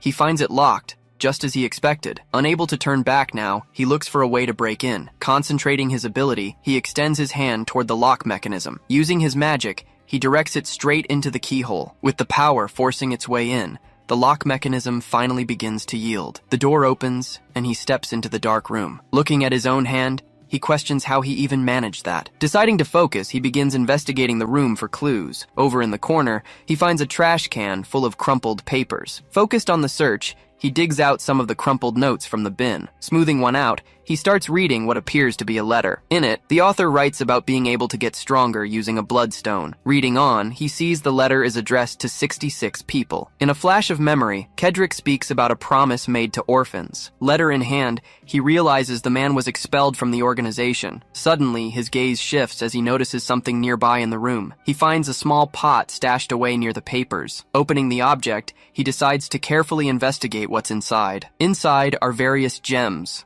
the same kind that were in Kendrick's ring. He then remembers the magic ring Kendrick wore the other night. Holding one of the gems, he senses it attracting the surrounding mana. He decides to test what happens when he uses his magic with the gem. Concentrating his power, he creates a large flame in the palm of his hand. He notes that he managed to create the magic much faster than usual. Hearing footsteps, Ray is startled. The man came back too soon. The mysterious man enters the basement, walking with firm strides. He complains about forgetting his wallet, cursing himself for being careless. Hidden, Ray hears him say that he'll soon be able to return to the organization. The man decides to buy more food and heads back up the stairs to leave again. As the man exits, Ray continues watching everything from his hiding spot, but suddenly, the man stops at the door, saying he needed one more thing. Turning with a sinister look, he reveals that he also needs poison. Without waiting, Ray tries to cut him, but misses, only grazing the man's face. The man loses his balance, slipping backward slightly. With a wounded face, he asks who the boy is, completely surprised. Charging in with his knife, Ray decides he will subdue the mage to get answers, but he stops abruptly, noticing something totally unexpected happening. Using his bare hand, the man grabs the sharp blade without getting cut. He then asks if Ray dares to point a knife at an adult. Squeezing the weapon, the man wonders how a mere boy can be this strong. Retreating from the attack, Ray manages to dodge a chain coming in his direction. Analyzing the situation, he realizes how the man did that just now. He understands his opponent used mana to prevent the blade from cutting his skin. Yelling that he was going easy before, the man prepares to fight seriously. Attacking with his weapon, he advances on Ray with fury. Seeing the magic in action, Ray wonders if he can do the same thing. Despite the intense assault, Ray manages to dodge his attacks. With his face bleeding, the man is shocked. Using the exact same magic, Ray surprises the man, who demands to know how he did it. The man keeps attacking. Ray maintains his focus, preparing for the next movement of the fight. The man manages to dodge Ray's strike. He then surprises Ray with an accurate attack right to the gut. Completely wounded, the man finally falls to his knees, out of strength to fight. He then says he was right, and that the boss sent him here. While the man babbles about copying magic, Ray stabs his hand. With the knife at his throat, Ray warns that he has many questions. Laughing, the man says he didn't expect such a young assassin. Seeing he won't get any answers, Ray prepares to finish him off. Yelling, the man promises he's going to burn the assassin to death. A huge pillar of fire erupts, completely engulfing his own body. Amidst the flames, he sends a direct message to his boss. He warns that Walter will pay him a visit, should Ray survive this. Advancing while covered in flames, he yells that his boss will regret everything. His mana spins intensely, spreading throughout his entire body. To protect himself, Ray creates a barrier with his own mana. The man accuses the assassin of having come for the bloodstone. With a shout, he challenges Ray to try and kill him now. Concentrating his power, Ray prepares to launch a magical counterattack. Firing his magic, he manages to block the enemy's advancing flames. The man mocks the protection, saying it's a power worthy of himself. After his attack fails, he asks how long Ray plans to keep defending. Maintaining the defense, Ray realizes it won't last much longer like this. Suddenly, he notices a much larger attack is coming now. Laughing, the enemy launches an enormous blast of fire in his direction. Seeing he can't block it, he decides he's going to put the fire out first. Surprised, the mage asks if he's gone crazy for dropping his protection. A small water bubble appears, leaving the opponent thoroughly confused. Then, several water bubbles begin extinguishing the fire around him. With a focused gaze, he uses 2 types of magic at the same time. Preparing his hand, he concentrates an attack using the water element. Shocked, the mage asks if he isn't the organization's true assassin after all. Immediately following, Ray launches a powerful wave of water against the enemy. With no chance to escape, the man is completely swallowed by the aquatic attack. With the floor entirely soaked, the intense battle finally comes to an end. Leaving the building, he walks down the street, still completely drenched. He's bleeding, feeling the after effects of using his magic to the maximum. As he walks, he reflects on the power of Walter and the other mage. Seeing the power of his enemies, he understands he cannot take revenge just yet, but he clenches his fist, determined to get stronger over time. Leaning against a wall, he laments how things ended up happening in the basement. Looking at the stones in his hand, he regrets not having grabbed them all. The next morning, we're back in front of Veronica's bookstore. Ray arrives and stops at the door. Veronica, holding a stack of books, greets him with a welcoming smile. She comments that his outfit has changed since yesterday. He simply replies that he got rid of the other suit. Keeping a poker face, he offers no further details. Leading him inside, Veronica says she already told her grandfather about him. Ray immediately asks if she mentioned anything beyond what they agreed upon. Suddenly, 2 children appear, peeking from behind a door. Realizing they've been spotted, the 2 boys hide quickly. Veronica explains they are her brothers, brought from the same orphanage. Ray asks if the grandfather adopted them to teach them magic. Saying there would be no other reason, he reminds her that's how she learned. Hearing the explanation, she agrees. Realizing his logical reasoning, stopping in front of a door, she announces that her grandfather is inside. Veronica introduces Ray, saying he's the one who helped them the other day. Sitting on the bed, the grandfather recognizes him, acknowledging that it is indeed him. The grandfather then asks Veronica to wait outside, leaving him alone with Ray. The door closes, leaving the 2 alone to talk privately. Ray sits in a chair, facing her grandfather on the bed. Starting the conversation, the grandfather says Ray has his deepest gratitude. He mentions he should have done it himself, but Ray replies it wasn't difficult. With a sharp gaze, Ray analyzes the man sitting in front of him. He notices the grandfather has 4 mana rings on his chest. The colors are shown, explained to represent complex and varied emotions. The explanation continues, revealing they are traces of ancient emotions. Even though Ray is hard to read, the grandfather says he heard about his questions. Ray confirms he was looking for a mage and asks his question. Claiming not to know much, the grandfather asks where young Ray came from. Seeing his silence, the grandfather suggests asking a different question. He then proposes a game where the winner gets to ask a question. With a quick reaction, Ray shows his sharp senses and surprises the grandfather. The grandfather asks if he can feel the mana between them. Ray answers yes, staring fixedly at the energy surrounding them. With his hand extended, he says he not only feels it, but also sees it. The grandfather explains that every magic uses a different element. With his hand on the grandfather's, Ray says the element is maintenance. He continues, stating that's why it's the hardest to maneuver. Suddenly, the grandfather's eyes widen upon hearing about the other element. Surprised, he asks how Ray can feel 2 elements instead of 1. Ray confirms, saying one is gray and the other is dark gray. Bursting into laughter, the grandfather is shocked by the revelation. Grabbing his hair, he says he searched for years for that talent. He laments finding true talent right now, at the end of his life. Calming down, he asks Ray to tell him what the other magical element is. Ray says it's no fun to just tell and challenges him to win the game. Explaining the rules, he talks about the mana sphere between them. Whoever pulls the magic sphere into their hand first wins the round. To be fair, He offers to start with the sphere closer to Ray. Accepting the challenge, Ray agrees and prepares to start the game. With a gesture, the grandfather signals for the match to begin. Ray concentrates and tries to pull the sphere with his magic. In an instant, the sphere flies into the grandfather's hand. Who wins? Ray is completely shocked by his opponent's speed. Holding the sphere, the grandfather looks at him with a calm and serious expression. Being the winner, he announces he will ask the first question of the game. He asks who Ray learned magic from, receiving the answer that he learned it himself. Shocked, the grandfather says Ray has surprised him twice in the same day. Ray asks if a self-taught mage is rare, but he doesn't answer. Extending his hand, Ray says they should start the next match. Laughing at the situation, the grandfather seems to be enjoying the game immensely. Ray just watches, keeping his serious expression focused on the challenge. Winning again, the grandfather says he took this round too. He explains that the competition depends entirely on the ability to control mana. Clenching his fist, Ray realizes he won't get information this way. With a determined look, he decides he needs to use a different method. The grandfather then invites him to continue the game once more. Restarting the dispute, Ray tries to pull the mana sphere towards himself, but he uses a new tactic, creating an energy sphere in his other hand. Taken by surprise, the grandfather is pushed back by his new magic. Sphere in hand, Ray states there are no rules against interference. Seeing the strategy,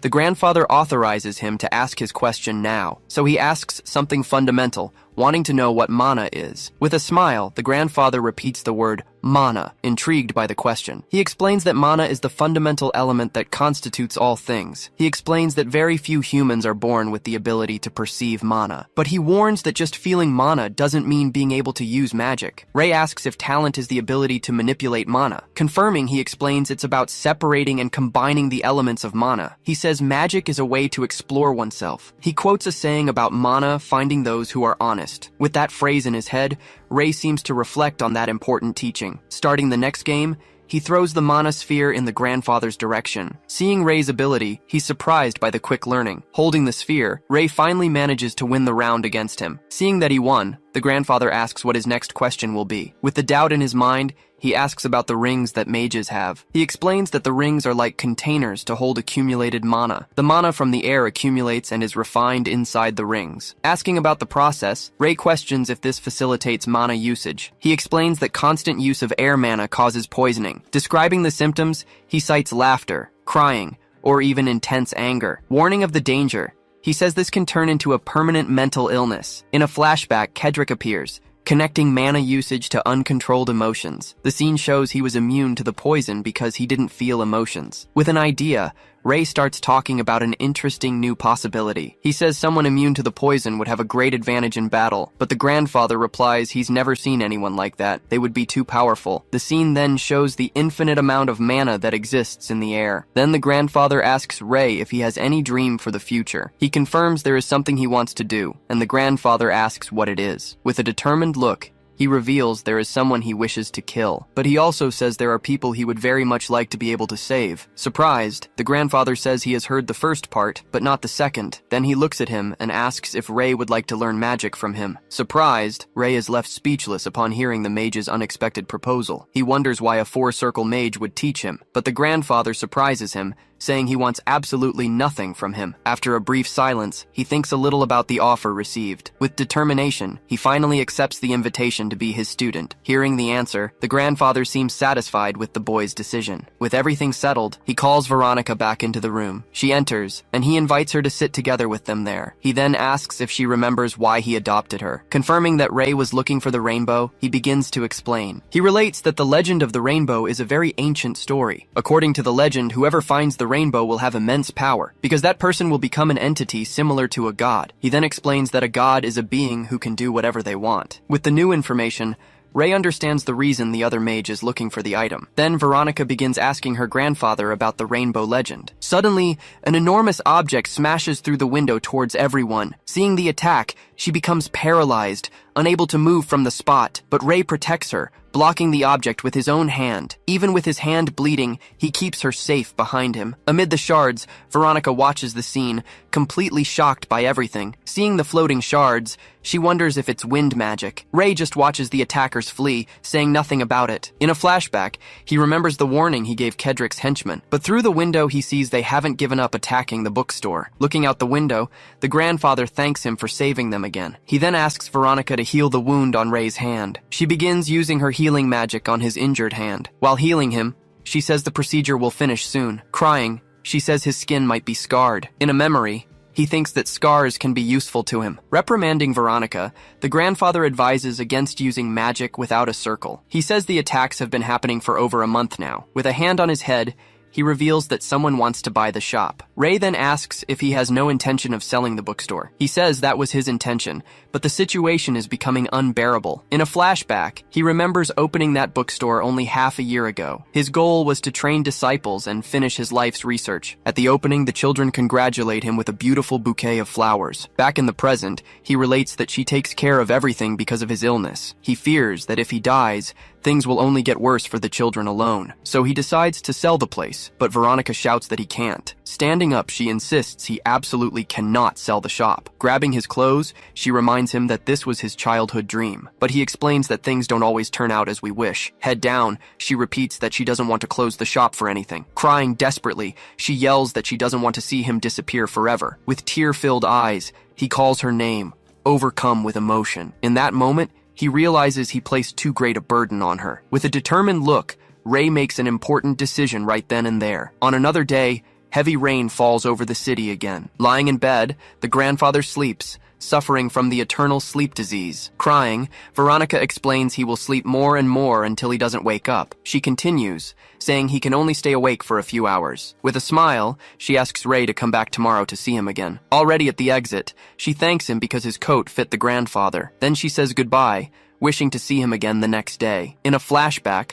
one of the boys cries, remembering what happened there. With a closed expression, Ray reflects on his inability to relate to pain. Telling her not to worry, he tries to comfort her with a few words. Hearing the consolation, she is surprised and unresponsive to the attitude. With a tear on her face, she is moved by the unexpected gesture. Thanking him in silence, she watches him as he turns to leave. Walking in the rain, he wonders where the shop's attackers went. In a flashback, he remembers the shop's street is Jeeper Gang territory. He realizes he'll have to modify his plan because of the black rain. Decided, he starts running to find his informant first. Running through the city, he decides he needs to look for Philip right now. With focused eyes, he continues his path to his hideout. Arriving there, he hears strange noises coming from inside a container. Hidden, he sees Kendrick's gang waiting outside. Observing the scene, he approaches to see what is happening there. Inside, Kendrick is beating someone with vicious rage. Then he realizes the person being attacked is his friend Philip. With Philip on the floor, Kendrick hatefully calls him an arrogant bastard. Holding his ring, Kendrick starts yelling, unleashing his fury against him. His scream echoes through the place, scaring the members of his gang. He stops suddenly, turning with a confused and suspicious expression. Seeing the chance, Ray storms the container and kicks one of the members. With all the henchmen on the floor, Ray finally calls for Kendrick. Turning back, Kendrick recognizes him and asks if it's really Ray. Then he asks with a smile if Ray also has business with him. Looking to the side, Ray sees Philip lying gravely injured on the floor. With a very battered face, he seems to be almost losing consciousness. With Philip on the ground, Kendrick asks what Ray wants with him there. Seeing that Philip passed out, Ray worries about his friend's condition. In his thoughts, he remembers that Philip helped him in many ways. Bringing his hand back, he says he always pays his debts. With hand extended, he makes it clear that this is his rule. With a smile, Kendrick states their duel is only tomorrow. With his ring glowing, he asks if Ray really wants to fight now. Ray just stares silently, not responding to his provocation. Then he notices Kendrick is different, with stronger mana. Approaching, he warns he didn't go there to fight him. Then he asks why Kendrick did all that to Philip. Mockingly,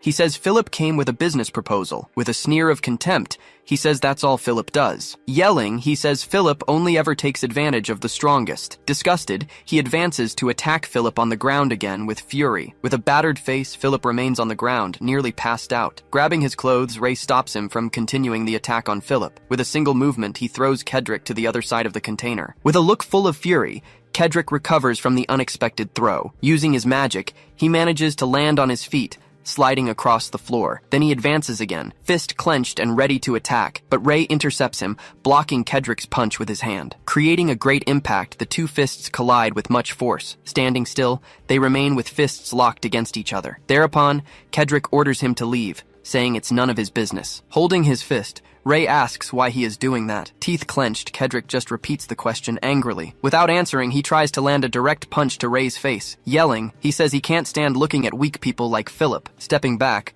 Ray asks if he really hates weak people. Hand on his face, Kendrick says he despises and is disgusted by the weak. Fist clenched, Ray says that's no reason to hurt him. Then Kendrick punches the ground and orders him to get out of there now. He threatens him, saying he could end up just like Philip. With hate, he warns he'll show what happens in his territory. Ray just stares silently, showing no reaction to the threats. Jewel in hand, he thinks about using it to resolve the situation. Confused, Kendrick asks what he meant by another example. Arms crossed, Ray says there is a better method for making examples, but Kendrick tells him to stop stalling and get straight to the point. With a smile, Ray says he would do it in front of everyone. Kendrick falls silent, thinking about the suggestion he just heard. With Philip on the floor, he imagines the scene, agreeing with the idea. He then admits that isn't a bad idea, in fact. Ray suggests doing it on the day of the duel, since everyone will be watching. Looking at Philip, Kendrick asks what happens if he runs away. Hand on Philip's shoulder, Ray says he will be responsible. With a smile, Kendrick says Ray doesn't seem like the type to back out. Before leaving, he says he doesn't believe Ray would do that, but he threatens him, saying he'll have to take his place. As the door closes, they are left alone inside the dark container. Rushing to help, Ray goes to where Philip is lying in the corner. Kneeling, he asks if Philip is okay and if he can speak. Groaning in pain, Philip can barely move due to his injuries. With a serious expression, Ray realizes he's worse off than he imagined. Leaving there, he carries Philip to a safe place in the rain. Arriving at a building, he knocks on the door to ask for help there. The boy who opens it says they don't open up during the black rain. Eyes wide, he gets scared seeing Philip's condition. Shouting his friend's name, the boy panics at the scene. With Philip on his back, Ray asks for help with an exhausted expression. On a rainy night, the camera focuses on an isolated, silent building. Inside, Ray waits, sitting on a bench in the hospital hallway. He lifts his face, turning as he hears someone approaching. Jonathan arrives and announces that Philip has finally woken up and can receive visitors. In the room, Ray comments that Philip looks better. Philip thanks him for carrying him. Philip smiles, saying the important thing is that he's still alive. Sitting beside the bed, Ray asks why Kendrick was attacking him. Showing a flashback, Philip explains he was attacked while investigating new territory. Ray calls him bold, but Philip admits he just overcomes his fear. He adds that this happens whenever there's a chance for profit. Observing his aura, Ray realizes his motivation isn't purely materialistic. His eyes shine as he questions why Philip is so stubborn. Then he remarks that Philip seems to have known Kendrick for a long time. Surprised, Philip prepares to reveal the truth about their relationship. He reveals they were friends when they were just very small kids. Entering a flashback, Philip shows himself and Kendrick together as children. Running from a cook, he recounts that they were always weak on the streets. But when they found the hotel, they finally managed to get a place to stay. Smiling, Philip celebrates, saying they could finally open the hotel. Then, he asks Kendrick if he liked the new place too. Kendrick, however, looks away with a very serious expression on his face. Angrily, he questions if they are rats and how long they would live in hiding. Seeing the reaction, Philip says his friend was never satisfied with anything. He explains that Kendrick was always angry and trained his body obsessively. Hidden, Philip watched him train, not understanding the reason for such dedication, until, half a year ago, Kendrick simply left and abandoned the hotel. Back in the present, Philip says he started fighting nonstop. Ray comments that just training wouldn't be enough for him to start winning. Philip agrees, but says that suddenly the whole situation just changed. That was when his friend became very good at fighting, defeating everyone. Philip explains further that, more precisely, Kendrick got stronger all of a sudden. Intrigued by this, Ray asks if Kendrick always wore that kind of ring. Philip answers that he started wearing the ring recently to show off. So Ray deduces that Kendrick wasn't always so violent, leaving Philip shocked. Connecting the dots, Ray concludes that the change happened after he left the hotel. He then imagines Kendrick meeting the mysterious Walter while wandering the streets. In his imagination, Kendrick appears alone and completely hurt in a dark alley. Before him appears Walter, the mage Ray faced in the basement earlier. With a sinister smile, Walter stares at him, his eyes shining intensely. Showing a magic ring, he offers that item directly to young Kendrick. Kendrick's eyes then glow, indicating that he accepted the proposal. Back in the present, Philip says his friend started ignoring him on the street. Using his special ability, Ray analyzes Philip's aura and notices the color. He identifies that the pink color means sadness and deep mourning. Seeing the situation, Ray asks if Philip would like to try talking to Kendrick. Ray insists, asking if Philip doesn't want to make peace with his friend. Philip stays silent for a moment, just averting his gaze. Suddenly excited, he replies that of course he does if he can. With a focused look, Ray prepares to explain his plan in detail. Then he invites him to the battle, promising a chance to talk afterwards. With a smile on his face, Philip calls Ray's name, seeming grateful. But suddenly he changes his mind, saying that's totally impossible. Placing his hand on his chest, he explains that he simply cannot enter there. Showing a map, he says only the 3 big gangs can enter. Ray calms him down, saying he already warned Kendrick that he would take him along. Disbelieving, Philip thanks him for going so far just to help him. Maintaining his seriousness, Ray says there is no need for thanks just yet. Revealing the condition, he says that if he loses, Kendrick will execute him publicly. Completely shocked, Philip asks if he will really be executed in public. Nodding confirmation, Ray says that if Kendrick beats him, he dies. Philip asks if he's kidding, but Ray denies it repeatedly. Ray asks if he's afraid, hearing back that the executioner is already there. Trying to calm himself, Philip tells Ray not to worry, insisting that he won't die. With a serious look, Ray asks if there is any chance he could lose to Kendrick. Touching his shoulder, Ray waits for his companion's final decision. Maintaining his serious expression, he stares back without saying anything at all. Finally convinced, Philip says he understands and will go with him. Satisfied with the answer, Ray notes that this was a good decision. He adds that he'll need a favor once they arrive. With that, he reveals there is a second condition, leaving Philip surprised all over again. From outside, Philip's voice echoed. He asked if Ray was serious. Trying to hide his nerves, he called it a bad joke. Ray reminded him of his own words. He'd overcome fear for an opportunity. Looking him dead in the eye, Ray warned him. This was a serious business proposal. Still hesitant, Philip pointed out the crowd. They were from the 3 major gangs. He added that the other gang leaders would also be there. Because of that, a massive amount of money would be gathered at the event. But he worried about getting out in one piece, even if the plan worked. Ray reassured him. They only needed to worry about beating Kendrick. With absolute confidence, he claimed even 100 of them wouldn't be a real problem. The two stared at each other for a tense moment. Made up his mind, Philip grabbed a paper and pen from the side table. He handed them directly to Ray, ready to seal the deal. Excited now, he asked Chairman Ray to start writing the contract. 2 days later, the scene shifts to a view of the big city. Arriving at Kendrick's hideout, the day of the big battle finally began. Inside a packed arena, the two faced off in the center of the ring. Amidst the crowd, Philip watched as others chanted Kendrick's name. From above, the other gang leaders observed everything intently. Face to face, Ray and Kendrick braced for the start of the confrontation. Meanwhile, the crowd commented on Ray being an outsider hunter. Elsewhere, the crowd shouted that Kendrick couldn't possibly lose. People began placing their bets, putting their money down on Kendrick. Seeing the action, one man wondered who would ever bet on an outsider. In the stands,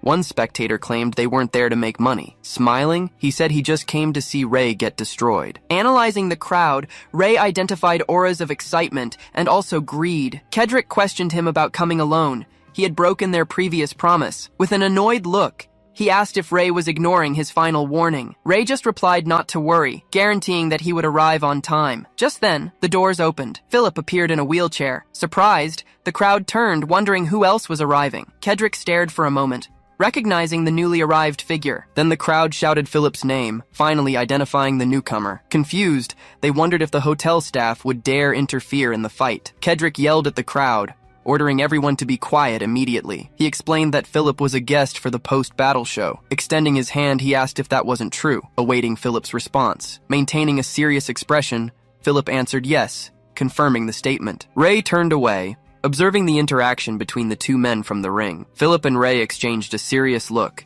maintaining their silence. As Kendrick was about to begin, he was interrupted by Philip, who asked him to wait. Sitting in his chair, Philip announced that he was placing a bet too. The crowd reacted in shock to the total value, over 2 million. Opening the full briefcase, he said he was betting all his assets on Ray. In a flashback, Ray explained that all bets would be on Kendrick. Philip then said if he bet everything, everyone else would start betting out of sheer greed. Back in the present, the crowd went crazy and decided to bet everything on Kendrick. Completely swamped, the bookie could barely handle the influx of bets. In the ring, Kendrick asked if Ray had told Philip to make that bet. Smiling confidently, he said he'd gladly take the money. Impatient, one of the organizers told the referee to ring the bell. As soon as the bell rang, Kendrick charged in for the first attack. Watching the fist approach, Ray calmly waited for the right moment to react. He realized his opponent was much faster than before, but as he blocked, he noted the movements were sloppy compared to Humphrey's. Grabbing his arm, Ray prepared to break it in a single motion. Having his strike stopped cold,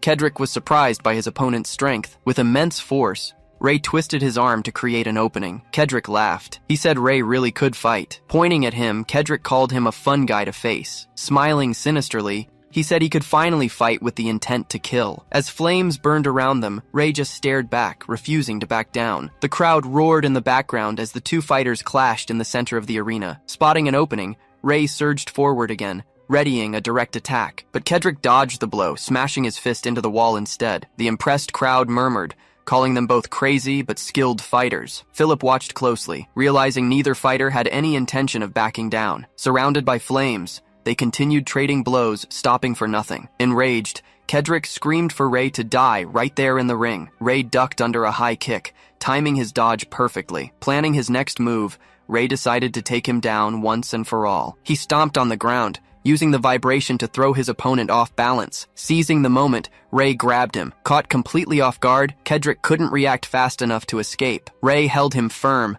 pinning both of his arms. Pinned to the ground, Kendrick yelled, asking if Ray thought he could just do whatever he wanted. He struggled with all his might, trying to break free from Ray's hold. Then Ray slammed him down with full force against the arena floor. Witnessing the impact, the crowd gasped, whispering that the blow could easily break bones. Philip wondered how such a small guy could be so incredibly strong. Impressed, the crowd admitted the hunter was better than they had given him credit for. Lying on the ground, Kendrick seemed completely out of the fight for a moment, but with a furious glare at Ray, he refused to accept defeat. Planting his hand on the ground, he slowly began to pick himself up. Back on his feet, he prepared to continue the fight, angrier than before. Gritting his teeth, he screamed that there was zero chance he would lose. Leaping toward him, he shouted Ray's name, his fist cocked back. He unleashed a direct punch aimed straight at Ray's face. Ray managed to defend himself at the last second, blocking the attack with his forearms. Keeping his arms crossed for guard, he continued defending against his opponent's heavy blows. Taking the hits head on,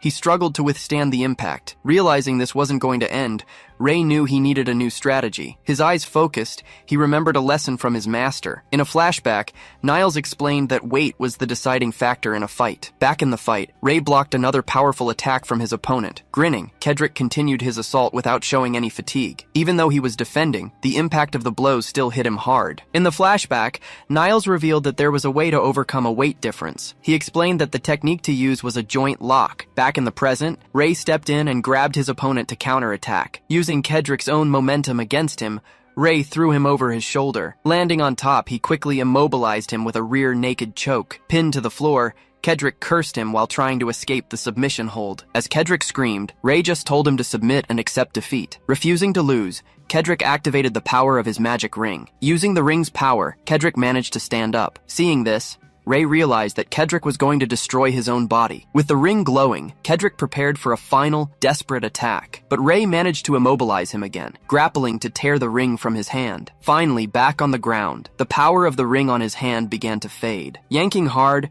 Ray finally managed to rip the magical object from his finger. Confused, the crowd wondered if Kendrick had passed out in the middle of the arena. They questioned if Kendrick had lost, and what would happen to their money. Ray announced that he wouldn't be able to move for at least a few weeks. From a distance, Philip approached in his wheelchair, shouting Ray's name. Grabbing the money, Ray said he would keep it until the duel was officially over. Lying on the ground, Kendrick ground his teeth, refusing to accept he had lost. Struggling to his feet, he screamed that the fight wasn't truly over yet. Panting, he insisted that he didn't lose fights, and he wasn't weak. Suddenly, something struck him in the head, and a voice yelled out that he had lost. Revolted, the crowd threw things at him, blaming him for losing all their money. Back on the ground, he refused to accept that he was weak like everyone said. Screaming desperately, he ordered everyone to stop looking at him like that immediately. Suddenly, his hand erupted into flames, showing he had lost control. Terrified by the scene, Philip shouted Kendrick's name in total despair. Unleashing a burst of fire, he screamed that he was going to kill everyone there. As the fire spread, the chairs began to burn, and panic seized the crowd. Laughing uncontrollably, he threatened to burn them all until they were nothing but ash. Panic erupts. The crowd desperately scrambles to escape the spreading fire. As the entire arena burns, they rush toward the only available exit. Kendrick laughs maniacally, looking completely unhinged amidst the blaze. Wearing a terrifying grin, he claims no one will ever look down on him again. Suddenly, his body gives out. He crashes hard onto the arena floor. Ray realizes Kendrick can no longer move on his own. He starts to walk away, deciding to leave him behind in the fire, but he stops halfway. He looks back, calling out his name. Turning around in complete surprise, he sees what's happening right behind him. Philip gets out of his chair and rushes to help Kendrick, who is lying on the floor. Holding Kendrick, he begs them to leave this dangerous place together. He screams for Kendrick to wake up as the fire spreads across the entire arena. Struggling, he hoists him onto his back, insisting they need to hurry. Ray approaches and asks if he plans to drag him all the way to the chair. Surprised, Philip asks why Ray hasn't left yet. Watching the scene,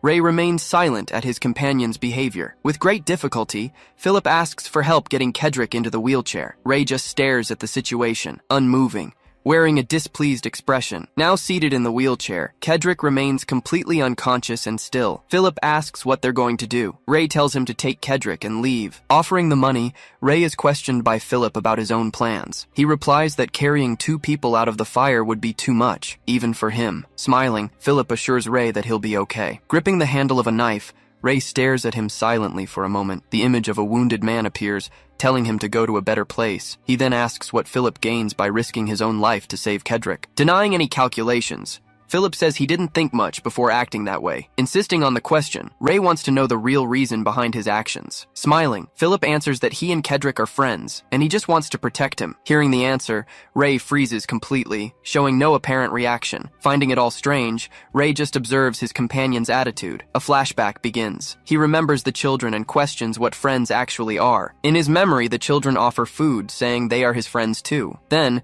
he remembers the group happily fixing his raincoat. Thinking of Niles, he recalls being helped because he resembled his brother. Pale explains that he saved him because he couldn't watch him freeze right in front of him. Smiling, Pale says he would save him again because they are friends. Then, he just smiles, reinforcing the idea that they are true friends. Reaching out his hand, he questions if he had grasped the true meaning of friendship. Suddenly, a traumatic memory from his past emerges, showing him injured and alone. Sitting by himself in the rain, he concludes he couldn't have understood back then. With a lost gaze, he stares at nothing, still processing all those memories. Back in the present, Philip asks if he is really helping him there. Ray then picks Philip up in his arms. Philip asks what he's doing. Denying he inhaled smoke, Ray tears his own shirt without explanation. Suddenly, strange energy surges, leaving Philip shocked and unresponsive. With his ability activated, he creates strips of cloth for protection. Stammering, Philip asks if that's magic. Ray tells him to cover his mouth. While covering his mouth, Philip remembers thinking the investigation was useless. Having an idea,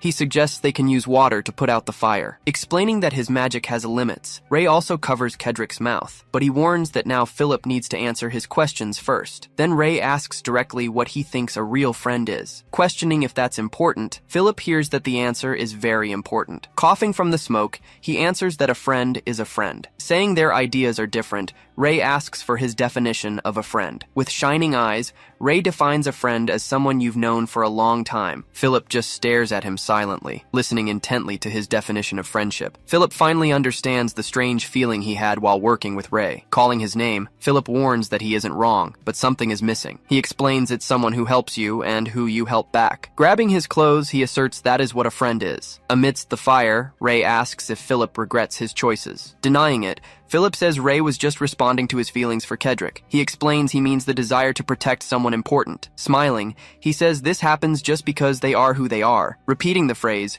Ray finally begins to understand the meaning of those words. Suddenly, the structure above them starts to collapse, falling in their direction. Seeing the falling debris, the two brace for the imminent impact. Ray realizes it's too late. He's really going to die. In a flashback, he remembers the night he fought the golem. He wonders why he tried so hard, since he couldn't pay the children. He questions if that was truly the only reason for his actions. Denying it to himself, he realizes the true motive was something else entirely. His hand glowing, he finally understands what he really wanted back then. Concentrating his energy, he realizes he wanted to keep living with those people. Unleashing all his power, he creates an explosion to protect them from the wreckage. Shocked by the explosion, Philip just observes what is happening around him. Extending his hand, Ray reveals he just wanted to manage to protect them all from destruction. Inside the barrier, Philip shouts that Ray raised his hand out of nowhere and saved them. Scared, he asks if that was his magic again, surprising Ray. Telling him to stay still, Ray places his hand on his shoulder without hesitation. Using his ability, he begins to heal his companion's injured leg. Philip says it's impossible since his leg was completely broken. Next, Ray uses the same power to heal Kendrick's wounds. Very grateful, Philip says Ray saved both their lives right then. Smiling, he promises he will never forget the great help. Ray replies that it was nothing, turning his face aside immediately. He warns that he will need them and that he also wanted to test his limits. Seeing they are still trapped, Philip asks what they will do next. Ray just says that now is the time for them to finally get out of there. Confused, Philip asks if he will use magic, but Ray simply shakes his head. Explaining the plan, he says all they need to do is wait. He then watches the flames, waiting patiently for the right moment to leave. Beside him, Kendrick remains unconscious, but protected from the fire's smoke. After the fire dies down, the crowd gathers outside the wreckage. Seeing the destruction, the gang members lament that their base has been burned. Desperate, one of them asks what they will do and where they will go now. The other leaders claim everything is Kendrick's fault. Saying they have nothing to do with it, they tell them to fend for themselves. Angry, a gang member curses the leaders for abandoning them there. Suddenly, Jonathan realizes in panic that he left Philip behind in the fire. Feeling guilty, he begins to cry for having abandoned his friend inside. Kneeling in front of the rubble, he stares at the smoke-covered entrance. The dense smoke then starts to dissipate slowly, revealing the passage. Crying, he looks up, noticing movement coming from the debris. Emerging from the smoke, a foot stomps down hard, breaking a piece of wood. Pointing to the entrance, Jonathan screams desperately for everyone to look in that direction. Walking out of the smoke, Ray calmly exits the arena wreckage. Shocked by the scene, the gang members can't believe what they are seeing. Behind him, Philip pushes the wheelchair with Kendrick still unconscious. Staring down the crowd, Ray warns them that if they really want to fight now, cracking his knuckles, he challenges everyone to try their luck against him once and for all. In front of everyone, he gets into position, ready to face the entire gang alone. Afraid of the threat, one of the gang members falls to his knees on the ground. Then, the others also kneel, showing their complete surrender to him. As the sun rises, the crowd just watches him in absolute silence. With a serious gaze, he stares at the wreckage like the new leader of the place. A tense situation was brewing in front of a large warehouse. Watching from above, some boys wondered why Philip was hanging around Kendrick's crew. Upon arrival, Ray stopped dead in front of the main building's entrance. He led Philip and the group of laborers to the door of their new shelter. Turning to face them, Ray told everyone to wait there until further orders. But Philip interrupted, asking him to hold on a second. Looking back, he focused on a boy who had hung back from the group. The boy was called to come inside, but he stood completely paralyzed. Crying, he said he couldn't return after abandoning Philip when he needed him most. Philip replied that it was okay. He would have done the exact same thing in his shoes. Saying he held no grudges, he invited him in, telling him this was his home now. After apologizing, the boy embraced him. Philip then asked if he could come in. Not understanding the reason for the question, Ray just told him to suit himself. Thankful, the group finally entered, with one mentioning that Ray was a good guy. Seeing all this, the other boys wondered if the hunter had taken over the hotel. Flashing a confident smile, Philip said that if they played their cards right,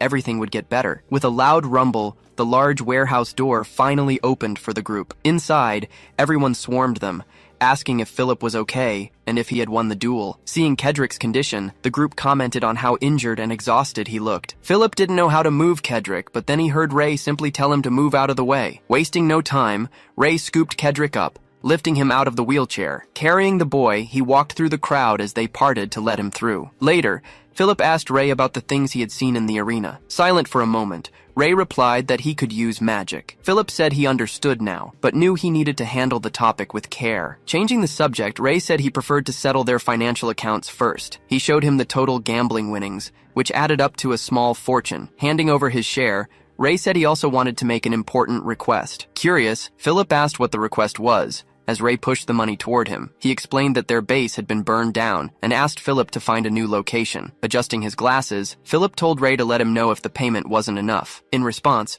Ray offered to find a base himself and also acquire the necessary furniture, but he refused to accept the money, leaving Philip curious as to why. Explaining, Philip said the split was wrong. Ray deserved much more. With a weary expression, Ray asked why he was worrying about that. Then Philip pushed a stack of cash toward him, insisting he just take it. Pushing the money back, Ray stated firmly that he couldn't accept it. Ray said he didn't understand, and Philip didn't know how to react. He then used his ability to analyze the energy emanating from young Ray. Noticing the scan, Ray asked if Philip happened to be worried about him. Philip questioned why he would worry about him, the strongest person in the sector. He clarified that he'd only be worried about the potential victims if Ray were an enemy. Still insisting, Philip said it wasn't concern, but about splitting everything fairly. He then proposed thinking of it as an investment in the security of his business. Finally seeing the logic, Ray agreed, and Philip perked up at the new deal. But then a boy warned them that Jeffer and Lotson had arrived with all their subordinates. Philip was clearly surprised, but Ray faced the situation with complete calm. Walking down the corridor,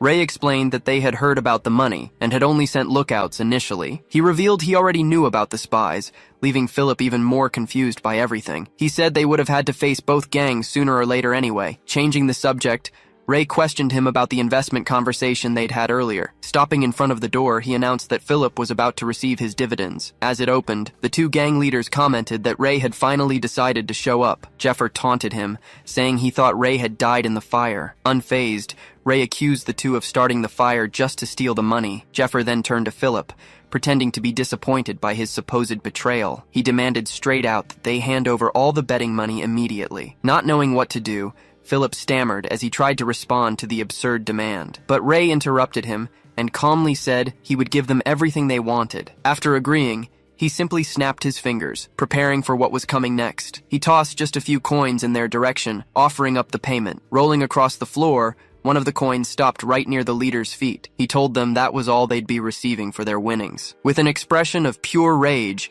Jeffer called him a bastard for the mockery. Sending Philip ahead, Ray faced down Jeffer, who screamed for his men to grab him. Two thugs charged with weapons, yelling that he shouldn't have interfered. Seeing the weapons closing in, he braced himself for impact. Then, he activated a ring on his finger, ready to finally strike back. Ring on his fist, he stared down the two men rushing toward him. He lunged forward, intercepting their blows and shattering their weapons with his bare hands. The force of the block shattered the spiked bat instantly. Confused, Jeffer watched the boy render his metal pipe useless. Ray grabbed both men by their faces and slammed them hard onto the ground. With the two leaders down, Ray glared at the rest of the watching gang. Frozen, the other thugs just watched, unsure what to do. Bracing himself on the ground, he challenged the rest of the group, daring them all to come at him. One man yelled for everyone to attack, claiming Ray was already exhausted. Following the order, the entire gang rushed him, weapons drawn. Surrounded, he started fighting back, hitting multiple enemies at once. With his ring active,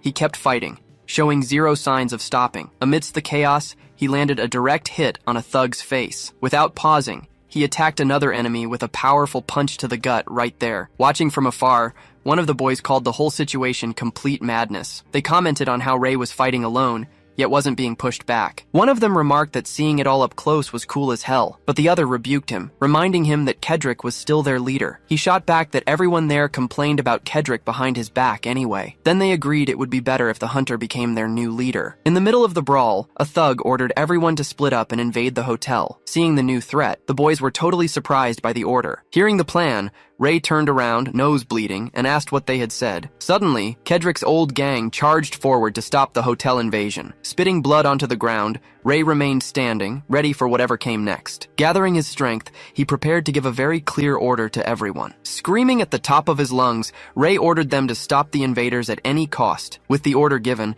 Kendrick's old gang started fighting the other groups. Confused, one of the boys repeated the order, trying to process the situation, but he soon realized it was an order from the hunter, and yelled for everyone to advance. Confused, an enemy claimed the real enemy was the hunter who defeated Kendrick. Throwing a punch, the boy yelled that the hunter was their new leader now. Taking the hit, the man asked why they would follow a complete stranger as leader. Meanwhile, a crowd tried to force their way in, but the door was blocked. Watching everything from above, someone followed the unfolding battle down below the hotel. Seeing Kendrick's gang helping, Philip and his group didn't understand what happened. Suddenly, Philip seemed to get an idea and prepared to join the fight. Inside, they grabbed a large pipe to help defend the entrance. Seeing them join the fight, the enemies called them crazy bastards. Then one man threw something at the pipe, while another yelled for them to dodge. Hurling the large pipe like a battering ram, the group tried to take down the door in a single blow. Celebrating success, they shouted that they finally got past the door's barrier, but their celebration stopped when they noticed something completely unexpected straight ahead. On the other side of the door, Ray stood firm on the ground, apparently unharmed. He then caught the massive thrown pipe using only his hands. Disbelieving, one man yelled that the hunter was blocking the battering ram alone. They couldn't understand it, because Ray had been behind them just a second before the action. One of them screamed for everyone to push and crush the boy with the ram, but Ray continued holding back the pipe's advance with all his strength. The men started losing their balance, unable to push the object further. Using the pipe as a weapon, Ray spun around and hit everyone nearby. With the impact of the blow, all the men were flung far away. Watching the scene from the window, Philip wondered how any of that was possible. After knocking everyone down, Ray calmly rested the huge pipe on the ground. Defeated, The enemies fell to their knees, unable to get back up. Facing the remaining enemies, he observed them in silence for a brief moment. Seeing the scene, the thugs screamed to flee, saying they couldn't beat him. After everything, he finally relaxed and said he had reached his absolute limit. Hearing a shout of celebration, he lifted his face toward the sound. Praising his strength,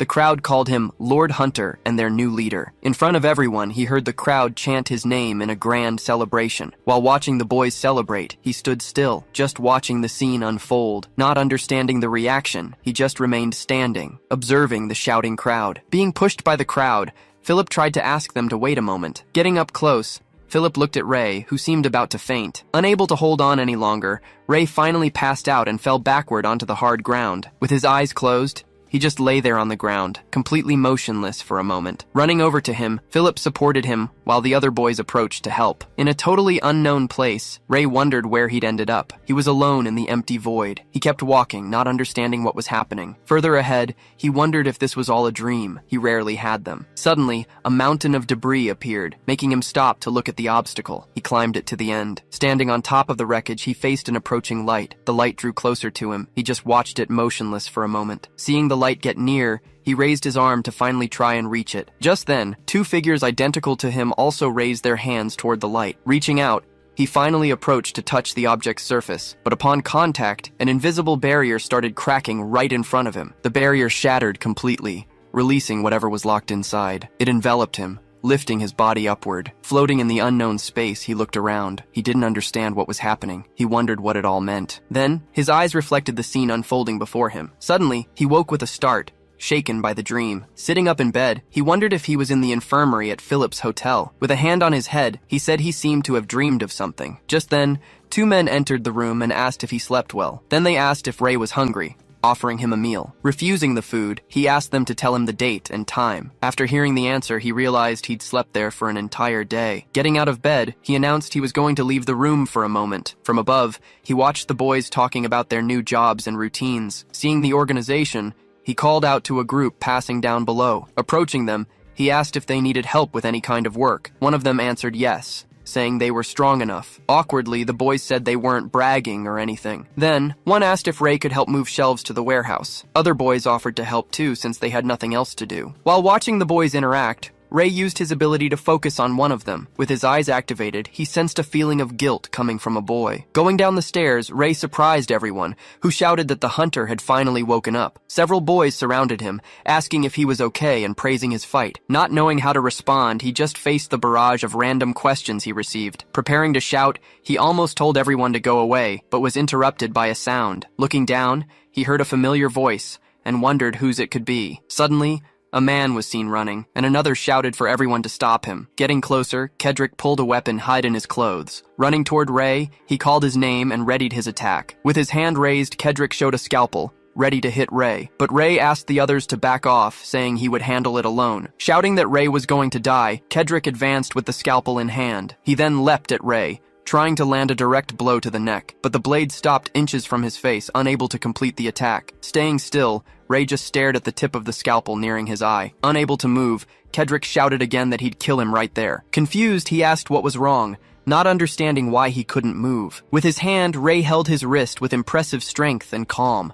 Then he took Kendrick's hand and turned the scalpel against his own neck. Gritting his teeth, Kendrick just stared at the scene, unable to do absolutely anything. Ray explained that he didn't have the necessary conviction to take his life. Forcing his hand, Ray broke Kendrick's fingers so he'd drop the weapon. In great pain, he kept gritting his teeth, unable to react to the blow. Watching the scene, the other boys were paralyzed by what had just happened. Sighing, Ray just observed the situation with a tired look on his face. Holding the man's wrist firmly, Ray stopped him from doing anything. He then lifted the attacker's arm, immobilizing him completely on the stairs. With the man immobilized, Ray said that was enough and ordered him to follow. He then warned that the two of them needed to have a serious conversation right now. Philip apologized, saying he messed up by leaving blades in the infirmary. Ray responded that it was okay, since in the end, nobody got hurt. In the room, the three young men sat in a heavy silence. Talking to Kendrick, Philip asked if he really wanted to die before. Kendrick confirmed he was serious, making Philip ask the reason for it. He explained that he lost the duel, and now everyone would mock him. Trying to console him, Philip said that wasn't true and he would overcome it. Angry,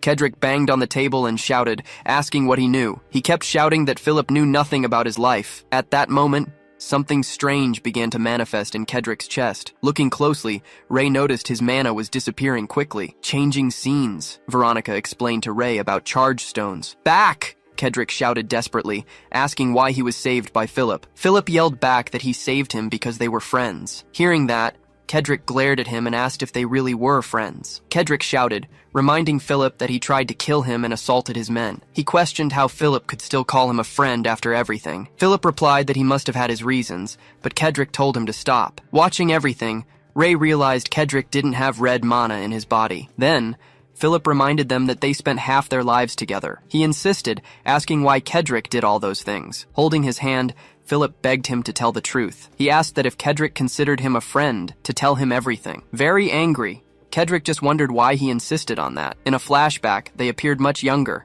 having fun as friends. Another memory showed Philip on the ground, hurt after being assaulted by Kendrick. Then, the memory showed the two smiling at each other. The past scene ended with their hands firmly joined. Back in the present, Kendrick questioned why he still called out to him. Starting to cry, he finally apologized to his old friend. Hugging Philip, Kendrick apologized through tears while his friend asked him to stop. He explained that he hated being weak, and that's why he got angry at others. Continuing, he said he used to work for gangs, but they always stole his money. So he decided he needed to get stronger on his own. He revealed that he trained every day, thinking about how to fight back one day. In a flashback, a man approached him and asked if they could talk. With a confident smile, Kendrick accepted the invitation for the talk, but he said it was a mistake and he ended up getting beaten badly. He counted that he couldn't go back to the hotel with his pride all wounded, so he started hating his friends to feel different and superior. It was at that moment that he found a person who changed everything. In an alley, Walter commented on his anger and asked what the reason was. Fallen on the ground, Kendrick replied that the reason was himself. He continued, saying he hated himself so much he couldn't take it anymore. Hearing the answer, Walter smiled and asked if that was really true. Offering a ring, Walter ordered Kendrick to take it immediately. Then he explained that the ring would help with a rare disease. With the object, Kendrick lifted a huge weight without any difficulty. Walter warned him never to take off the ring or the disease would return. Then he suggested forming a group to receive a bigger reward. Back in the present, Kendrick said he accepted the deal right away. Then, Ray interrupted him, saying he didn't get strong by curing a disease. He revealed it was all magic, showing the ring as proof. Desperate, Kendrick shouted, asking what he was saying, and asked for the ring back. Unable to believe it, he stared at the two completely paralyzed and silent. Explaining about mana, Ray said Kendrick had been deceived by magic. Looking at the flames, he repeated the word magic, totally in disbelief. Putting his hand on his head, he finally understood that it was all magic. He regretted not getting strong alone and returning to being weak, but Ray calmed him down, saying he didn't need to go back to being like that. Ray then placed the ring on the table, leaving Kendrick very surprised by this. Holding the ring, he warned that Kendrick only needed to follow his orders now. He guaranteed Kendrick would benefit much more from this alliance. Understanding nothing, Kendrick just stared back, waiting for an explanation. Bowing, Kendrick thanks them both and says his goodbyes before leaving the room. Right after, the apartment door clicks shut behind him. Then Philip asks if Ray is seriously making Kendrick the new lieutenant. Ray confirms the plan. He says he's leaving as soon as his work is done. In a flashback, Kendrick asks if Ray will teach him how to really fight. Explaining the technique, Ray tells him he'll be able to overcome size differences. Back in the present, Philip thanks him for looking out for his friend. He continues, saying that making peace was a very smart move. According to Philip, suppressing others with force isn't the best option. He warns that it can end up generating a lot of resentment and even lead to revenge. Reflecting on the subject, Ray wonders about problems he's had in the past. He believes oppression is best, but admits it doesn't generate loyalty. With that, Philip suggests using rewards, like the fighting lesson promised to Kendrick. Ray stays silent for a moment, seeming to think over the advice he received. Changing scenes, he notifies the group that they'll be staying at the hotel for now. Announcing the news, he says Kendrick will be the gang's new lieutenant. Some members whisper, thinking Kendrick finally learned a good lesson. Remembering the advice about rewards, he prepares to speak to the group. Holding a box, he announces he's going to return all the betting money. Shocked, they shout that they'll stand by his side no matter what happens. Whispering, Philip reminds him they need to solve the problem with Jeffer and Lotson. Changing scenes, Jeffer and Lotson appear tied up and gagged in a basement. Getting straight to the point, Ray asks if they know Veronica's shop. Gagged, Jeffer just shakes his head, denying knowing anything about it. Without warning, Ray delivers a hard slap to the tied-up man's face. Removing the gag, Ray tells him he hasn't grasped the situation he's in. As a response, Ray hits Jeffer with another slap without hesitation. With the man on the floor, Ray warns that wasn't what he asked. He then turns and rips the gag out of Lotson's mouth. Terrified, Lotson confesses that someone asked him to scare them because of the location. Asking who it was, Ray hears the request came from the general store owner. Hearing the answer, Ray closes his eyes for an instant and just reflects. Suddenly, he grabs Lotson's hair forcefully and pulls it. Right after,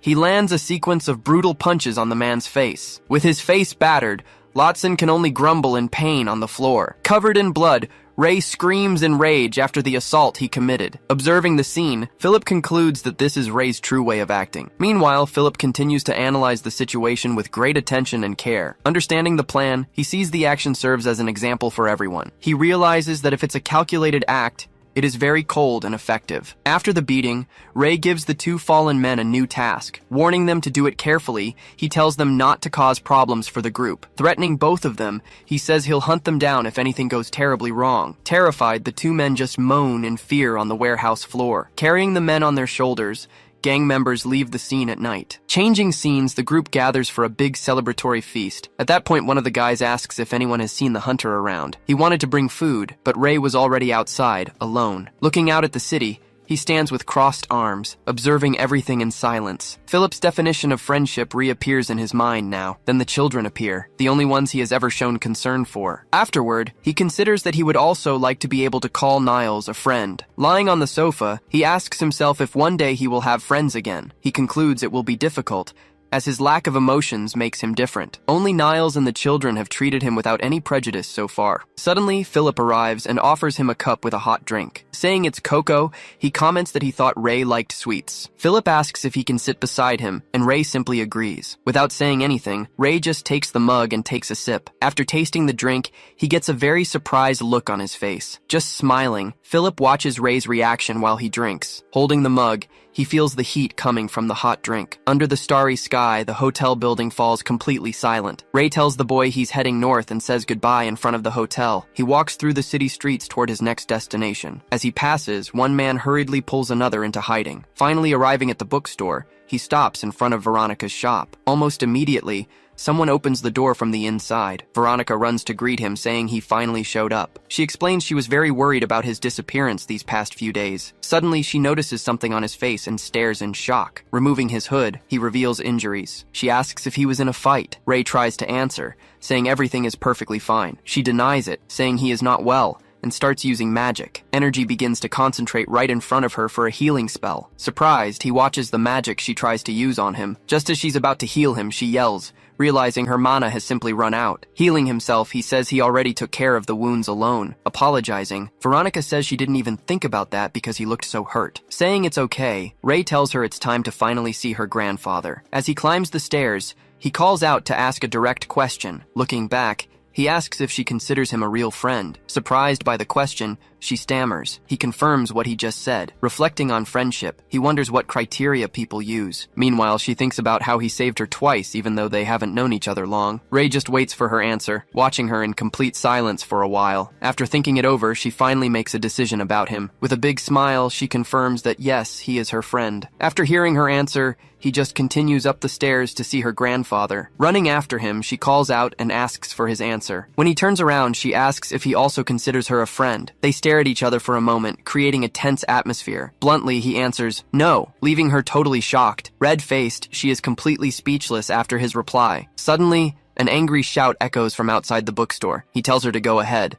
as he will return after feeding everyone. Ignoring the shout, Ray turns to open the bedroom door. He slowly turns the doorknob to enter the room. Inside, Graham was already waiting, lying on his bed near the window. Sitting down, he hears Graham say he's been sleeping more and more lately. Ray mentions hearing he got sick, and Graham confirms the news. Asking if he's going to die, Ray learns he has 6 months to live. Because of this, Graham announces he will start magic lessons today. Sitting in the chair, Ray replies that he thinks it's a great idea and agrees. But first, he shows the ring and asks Graham to explain what it is. Analyzing the object, Graham says it seems to be a type of charge stone. He continues the analysis, saying there is amplification and strengthening mixed in there. Explaining further, he says a spell strengthens the user's muscles. Looking closer, Graham says there is exploration magic mixed into the ring. Confused, Ray asks what exploration is, and the old mage clarifies. Graham explains that normal charge stones wear out with continuous use, but he warns that this stone consumes the user's vitality to repair itself. Asking if that's possible,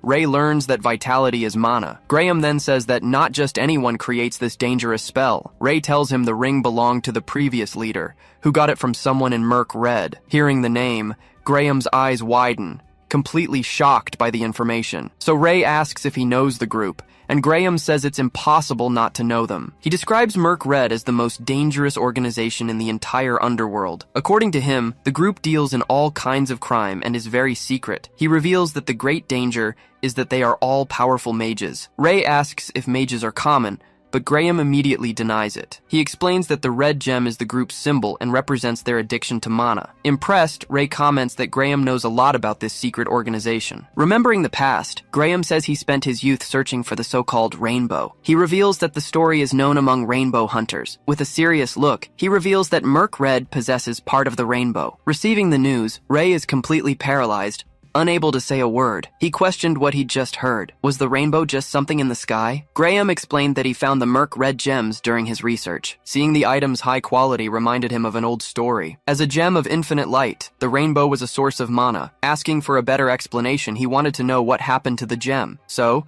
the old mage began to tell a story from long ago. In a flashback, he recounted that the skies were clear and the land was plentiful. In the center of the first city, a gem shined with immense vital force. Its light made the lands fertile and could also cure the sick. But powerful people wanted total control of the rainbow. After a long war, the gem ended up shattering into 7 pieces. He asked if Merc Red had a fragment, and Graham confirmed it. He said he wanted to investigate further, but the organization was too dangerous. Then he remembered the man he faced in the bookstore basement earlier. After the conversation, he was certain Walter was a member of Merc Red. Making his decision, he stated he would investigate Merc Red thoroughly. He believed there must be a clue there about the mysterious rainbow. Seeing his determination, Graham said he wouldn't try to stop him at all. Respecting the mage, Ray agreed and said he would move forward with his plan. Saying that was all he knew, Graham returned the small fragment to him. He then asked if the boy would like to know anything else. Ray asked if it was possible to undo the spells on the magic ring. Opening the door,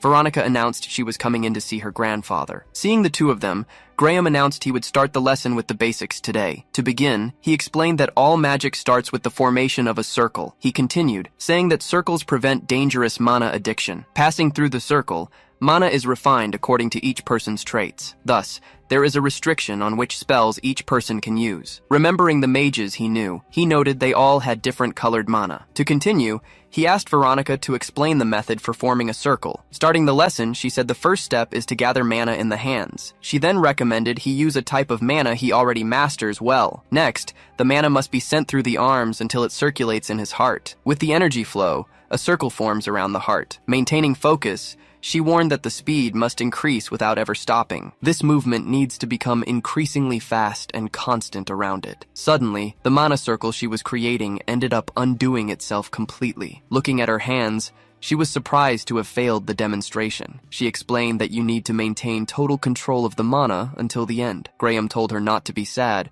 as she was improving a lot every day. Even so, she regretted not being able to show him the complete circle. Graham asked if Ray would like to try doing the same process now. Closing his eyes, he focused to start the first stage of the spell. He began remembering the various types of mana he had used before. Following instructions, he pulled a type of mana he already knew well. Gathering red mana, he took it to his heart to begin. With the energy, a mana circle started spinning around his heart. Suddenly, a huge amount of mana exploded around his body. Keeping his concentration, he started sweating heavily from the effort. Seeing the scene, Veronica was completely shocked and didn't understand what was happening. So she asked her grandfather how he could do that like that. With his body almost exploding, the energy expanded throughout the room. Clutching his chest, he struggled to endure all the pressure on his body. Remembering his battles, he knew he had to endure whatever came next. For his goal, he remembered the children he needed to protect from everything. With wide eyes, he realized something very strange had happened there. Touching his chest, he wondered where the mana he gathered had gone. Instead,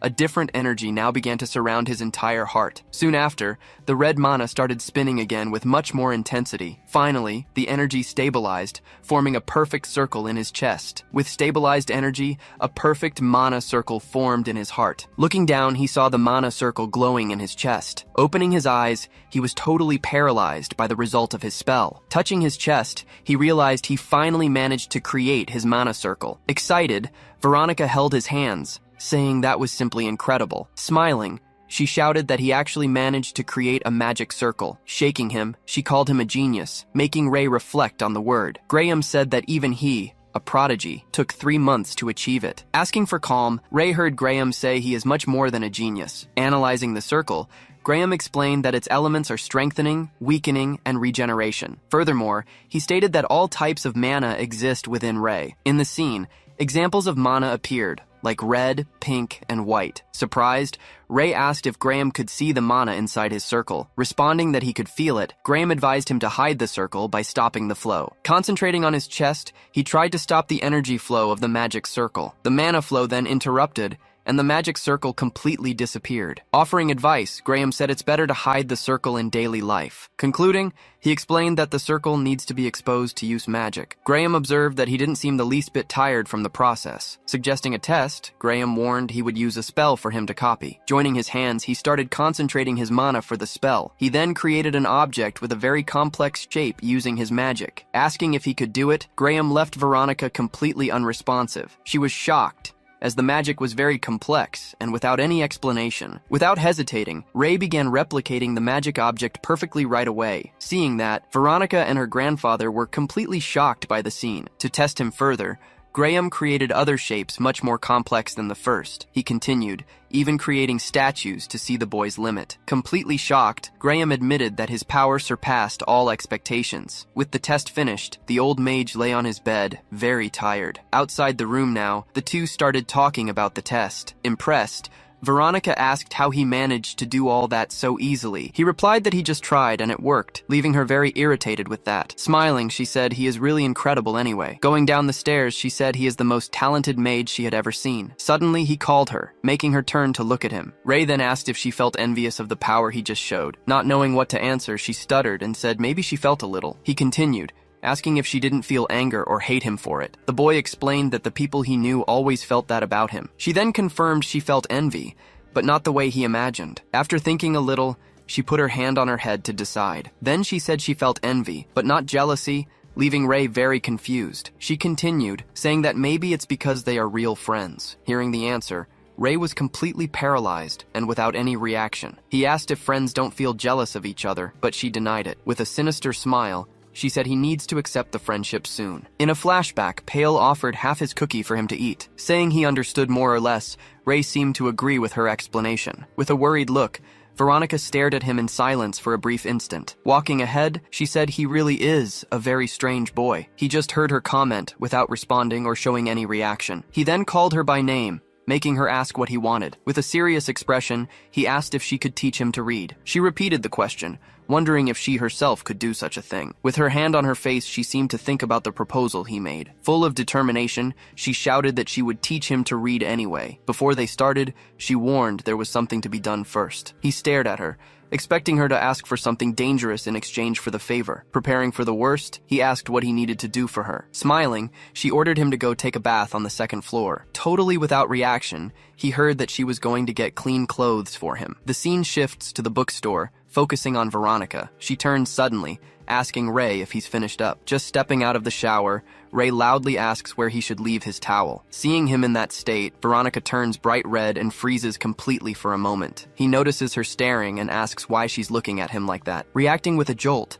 she yells that it's nothing and orders him to get dressed. Once they are sitting at the table, she questions why he wants to learn to read. With a distant look, he replies that his main desire is just to be able to read books. He explains that to continue his journey, he's going to need a lot more knowledge. Recalling the past, he mentions he learned the basics from Niles, but nothing formal. Hearing this, she offers to teach him herself, since the bookstore can't open anyway. He then asks about the bookstore, leaving her confused by the sudden question. With a confident air, he tells her she can open it now because those guys won't be coming back. Terrified, She asks if he killed them, but he denies doing that. Slumping into her chair in relief, she tells him he really scared her with that. Cheering up, she says she'll open the shop as soon as their lesson is over. To begin their studies, a massive pile of books is placed on the table. Pointing to the stack, she explains these are her study materials and notes. When she adds that it took her about a month to compile, he's left speechless. Determined, he says he'll give it his best shot, and she promises to put in effort too. Starting the class, she begins explaining the material using a blackboard. Afterwards, she asks if it's too difficult, but he guarantees he understood everything perfectly. He suggests she give him practice problems to solve right now. Grabbing a pencil, he starts writing answers with incredible speed. In less than a minute, he hands in the exercise,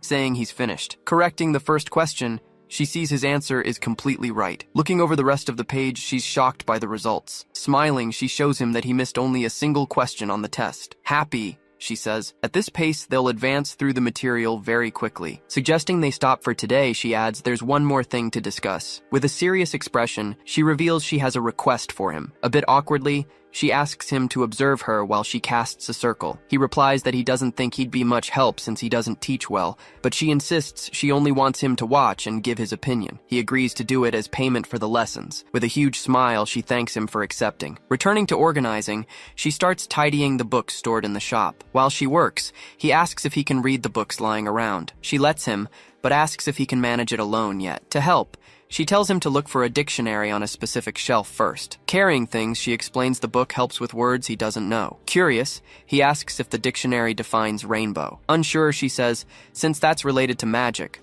probably not. Grabbing the book, he says he understood her explanation. Suddenly, a different book on the shelf catches his eye. Standing out from the rest, it begins reacting to his presence. Taking the book, he holds it firmly. With his magic, he can now levitate several heavy books simultaneously. He realizes the ring's mana makes everything easier, and plans to test other spells. Analyzing the ring, he discovers the mana is divided into red, pink, and white. Remembering the past, he recalls the difficulty he had using one specific type. Now he notices the mana inside the ring no longer feels so rigid. He understands he can discover new spells through experimentation, but for some reason, he feels a great reluctance to continue testing. It becomes clear then that pink mana is directly linked to sadness. A painful memory from his past resurfaces, acting as a self-protection instinct. Because of this, he developed a strong repulsion to anything linked to sadness. Back to reading, he confirms the word he sought isn't in the dictionary. Flipping through the book, he suddenly finds a very familiar symbol. He's shocked to realize what it actually means for him. Standing up abruptly,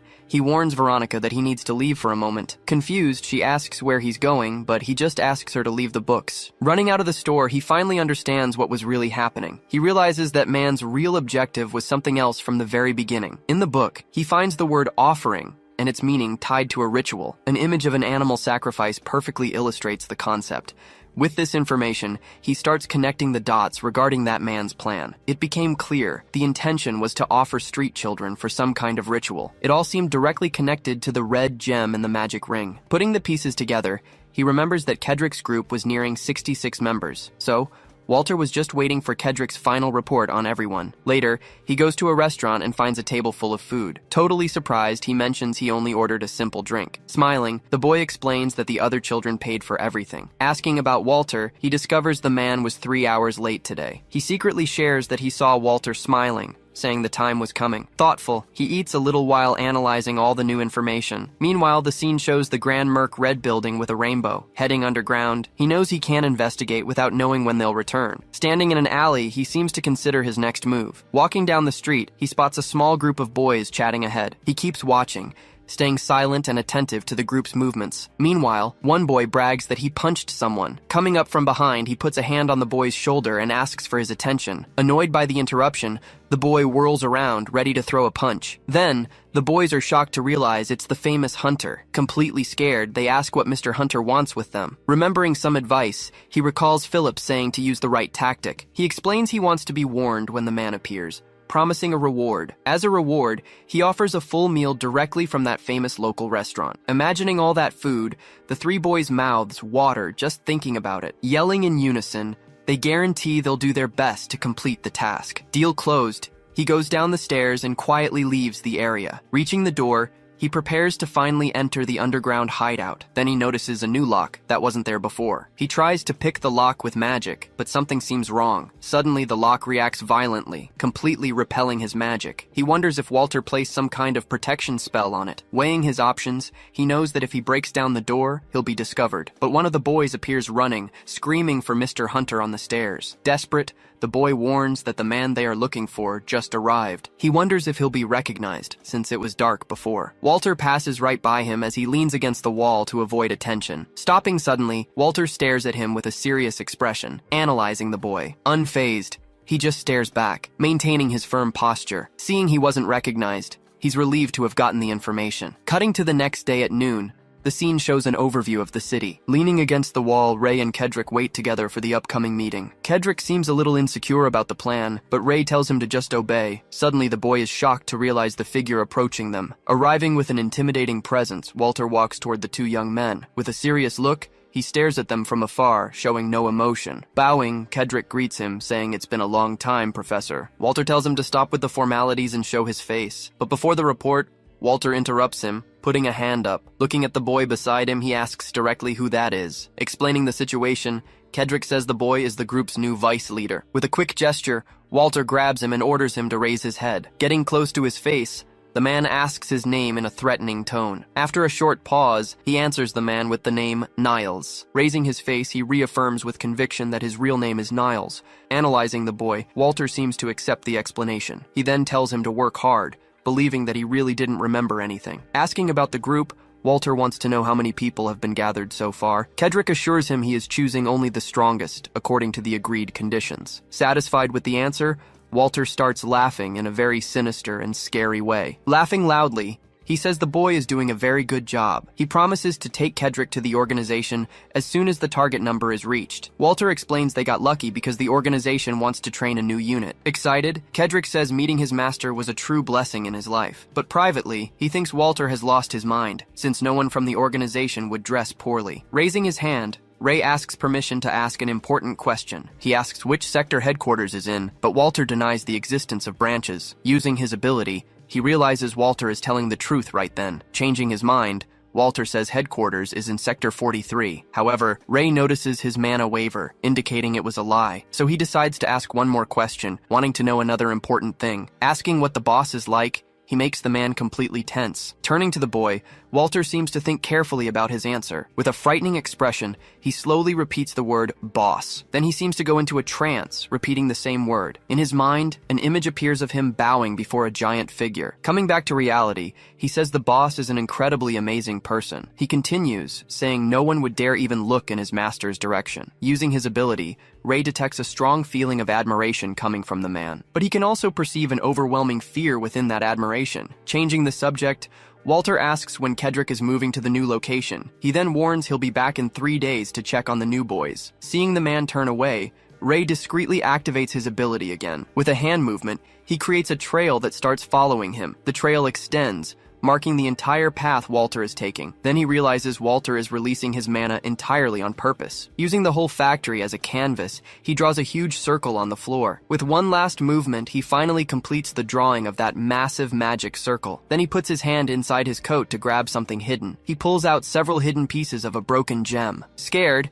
Kendrick asks what that thing is the man just showed. Smiling, Walter says it's something very good while activating the gems. Floating in front of him, the gems leave both boys completely on alert. Seeing that, Kendrick says it looks dangerous and asks if everything is okay, but Ray responds calmly that it's fine, trying to soothe his partner. Next, the gem pieces scatter at high speed throughout the area. Each piece falls exactly onto a specific point of the magic circle on the floor. With the gems positioned, the great magic circle finally begins to activate. Then, all the circle's energy begins to concentrate at one point. Trying to calm him down, Walter says it's the same gem from Kendrick's ring. Explaining the gem, Walter says it cures diseases and increases vitality. He then warns him to be very careful with the gem he just received. Holding the boy, Walter prepares to give one final, very important warning. With a threatening tone, he tells him to treat the ring like his own life. The boy promises he will remember that warning about the ring well. After everything, he advises he'll be back in 3 days and exits through the door. The warehouse door closes with a very strong, decisive thud. Falling to the ground relieved, Kendrick screams that the man finally left. Still on the floor, He asks what Walter is planning to do with all of that. Ray responds calmly that that is exactly what the two of them are going to find out. Sending him back to the hotel, Ray lets him know he still has something to do there. Alone in the warehouse, he observes the large magic circle from upstairs. Analyzing the design, he realizes it's related to some kind of magic. So as not to forget, he begins writing everything he is observing in his notebook. But he mentions he already knows someone who might have an idea of what it is. Back at the bookstore, Ray sought help from an expert. He opened his notebook, showing the sketch he'd made of the complex magic circle. Presenting the book, he waited for a detailed analysis of his discovery. Graham immediately asked if the drawing had anything to do with the Merc Red executive. Taken aback, Ray confirmed it, wondering how the mage had guessed the situation so quickly. With a long, heavy sigh, the old mage revealed his deep concern. He warned Ray that he had gotten involved in something dangerous, confirming that it was indeed a magic circle. Confused, Ray asked about the circle, and the mage confirmed his fears again. Explaining the technique, he said it drastically amplified the power of a spell, but as he analyzed the drawing more closely, he noticed something far more impressive. With absolute certainty, he declared that it was a completely perfect magic circle. Then, the mage realized the most surprising thing wasn't the circle itself. He was shocked that Ray had managed to redraw it all without any formal magical training. He explained that tracing the mana of a circle was like redrawing it entirely. That task was comparable to trying to organize extremely fine strands of hair. It was as if he had to differentiate each individual strand using only his sense of touch. Graham explained that it should have been impossible to do without knowing the circle intimately. Impressed, he said the drawing was flawless, as if Ray could actually see the circle itself. Pointing to the notebook, Ray asked about the function of that specific magic circle. The old mage revealed that it was a powerful type of exploitation magic. He said it was the exact same spell cast on the ring Ray had shown him earlier. Confirming the suspicion, Ray noted that the magic was the same, but much stronger this time. With a grim expression, Graham began to explain what happens when the ritual is activated. Inside the circle, a person has their vital energy completely drained. Unable to react, the target has their energy forcefully extracted by the magic circle. Transformed into a vortex, their life force rises straight into the sky. When the process is finished, only dark smoke remains at the ritual site. He explained that the victim's life force converted into pure magical power. Hearing all this, Ray finally understood exactly what was happening. Putting the pieces together, he concluded that the gang was going to be used as a sacrifice in the ritual. But a doubt still lingered in his mind as he analyzed the situation. The mage explained that a human couldn't use such concentrated mana directly. He continued, saying that life mana was toxic and would poison the user. Therefore, the mana was used to strengthen a magical creature or tool instead. The mage added that there was no reason to strengthen an ordinary stone, as they had limits. However, he emphasized that things would be different if it involved that specific ring. With a serious demeanor, he called Ray by name for an important conversation. The old mage then asked what he planned to do with this information. Ray remained silent for a moment, deep in thought, reflecting on his next move. Lifting his head, he seemed to have reached a final decision. 3 days later, the scene shifted back to the abandoned factory where it all began. At the appointed day and time, Ray was already waiting outside the gate. Soon, Walter appeared, walking with firm steps toward the agreed-upon location. Arriving there, he asked where Kendrick was. Finding the boy's absence strange, Ray replied that Kendrick was inside and that he had come to welcome him personally. With a smile, Walter beckoned him to enter the warehouse immediately. Believing the job was well done, he opened the door without suspicion. Ray said nothing, simply watching as Walter stepped inside. As he entered, Walter smiled, ready to meet the group, but the door suddenly slammed shut behind him. Staring at the closed door, Walter realized the warehouse was completely empty. Confused by the scene, he shouted,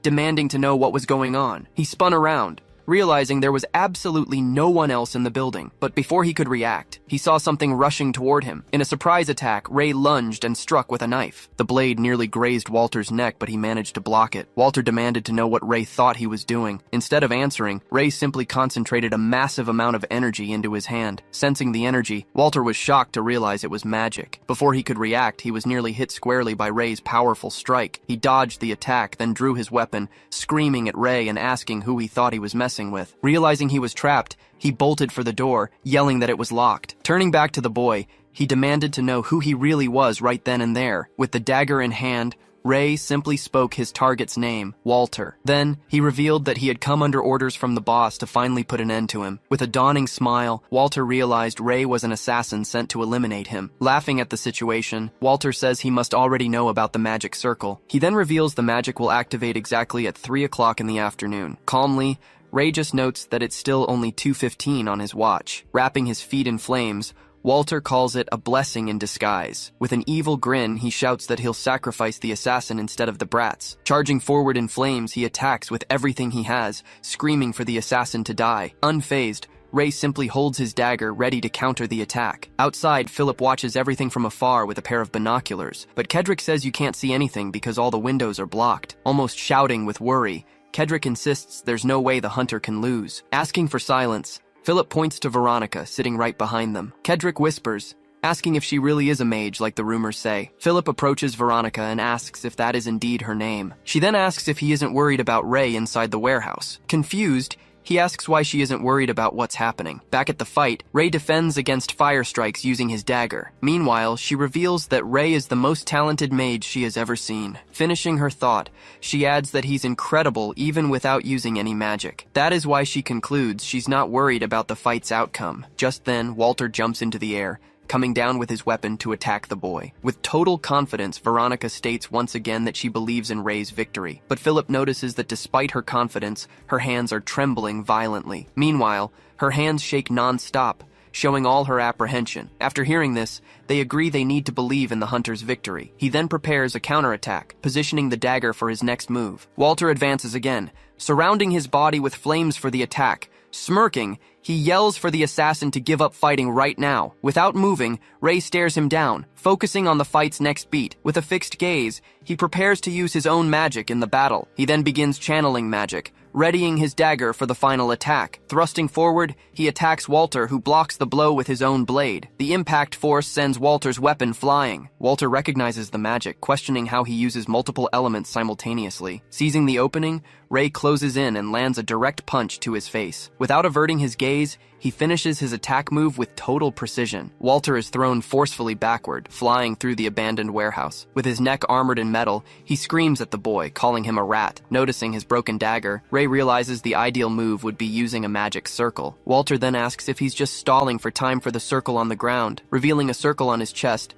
Walter prepares to use his own magic. He questions if Ray thought he would let that happen so easily. Using his magic, he summons a giant fire serpent to attack Ray. The creature looms over the boy, ready for the final strike. Taking a step back, Ray steadies himself on the ground, preparing his next action. Mouth wide open, the serpent charges at high speed toward him. Shouting, Walter says it's useless. The serpent won't disappear anytime soon. Just then, the ground cracks beneath his feet, showing the strength of his own magic. With a leap, Ray manages to dodge the serpent's attack by a hair, but the serpent turns quickly and attacks again, following all his movements. Pausing for an instant, he knows he needs to find a way to end this. He then realizes that Walter's movements are limited by controlling the flames, so he propels his body forward, cracking the floor with the force. Seeing Ray run toward him, Walter prepares for the serpent to strike. He yells, asking if Ray thinks such a cheap trick will work. Responding, Ray says he knows his opponent is a second circle mage. Remembering Veronica's help,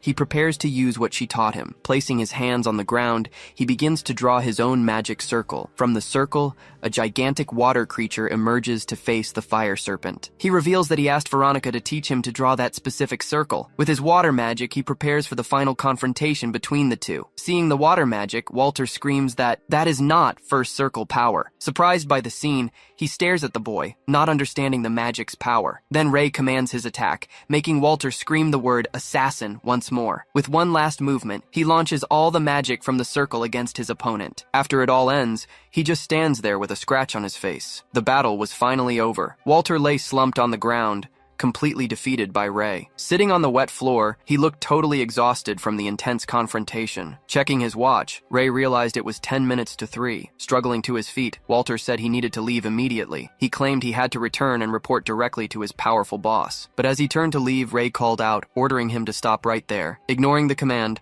Walter kept walking and grabbed the doorknob. Then Ray threatened to destroy the ring if he didn't step away from the door right now. Walter replied it was useless. The executive's items were totally different from normal ones. Needing to buy time, Ray asked who told him such a thing. He questioned if Walter really believed red stones couldn't be destroyed. Explaining the weakness, he said a combination of elements could crack the stone. With the ring in hand, he showed that the item could be destroyed easily. Hearing the explanation, Walter just gritted his teeth, seething with anger at the situation. Turning furiously, He threatened to rip Ray's limbs off before leaving. Unafraid of the threat, Ray calmly told him to go ahead and try. In a quick movement, Ray threw the ring high into the air, distracting his opponent. Sprinting at high speed, Walter rushed to catch the ring before it landed. Desperate, he threw himself onto the ground to grab the ring in time. With the ring in his hands, he prepared to use it, but Ray snatched it away. Walter was confused and watched Ray walk away. Yelling in rage, Walter got up, ready to attack the boy once more. But Ray threw a small sphere toward the center of the abandoned warehouse. He said there were still 5 minutes left, and that was fine by him. Walter realized he needed to catch the assassin and get the ring back. Suddenly, the magic circle on the floor began to activate, surprising everyone. Yelling, he questioned how that was possible, since there should have been plenty of time left. Opening the door, Ray explained that Walter didn't know a very important detail. Remembering Veronica's advice, the limit for accelerating magic was 5 minutes. Inside the circle, Walter was consumed, realizing the circle had been tampered with beforehand. In his final moments, he could only scream for help from his powerful boss. After the ritual, Ray opened the door, letting dark smoke billow out of the warehouse. On the floor, Walter's body vanished, leaving only his clothes behind. Beside the clothes, the magic ring he wore remained intact on the ground. Picking up the ring, Ray felt the item's mana flow directly into him. Outside, the group waited, convinced there was no way the hunter could lose. But suddenly, Veronica felt something strange in the air, her eyes going wide with fear. She screamed that the mana was out of control, leaving everyone else terrified. Confused, the boys decided to follow her to see what was happening. Running toward the warehouse, they yelled, asking what was wrong. Scared by what they saw, they stopped suddenly and questioned what it was. From inside the warehouse, a fiery footprint appeared on the ground, indicating a presence. Covered in flames, Ray emerged from the warehouse, leaving the group totally shocked by the scene. Seeing that, Veronica shouted that it was mana poisoning and Ray was in danger. Not knowing what to do, the two boys just watched, completely paralyzed with fear. Acting on impulse, Kendrick grabbed a pipe and a metal plate from the ground. He then announced that with their leader in danger, they had to act. Jumping into the attack, he tried to put out the flames using the metal plate. Ray grabbed him by the arm, making Kendrick scream in pain from the burn.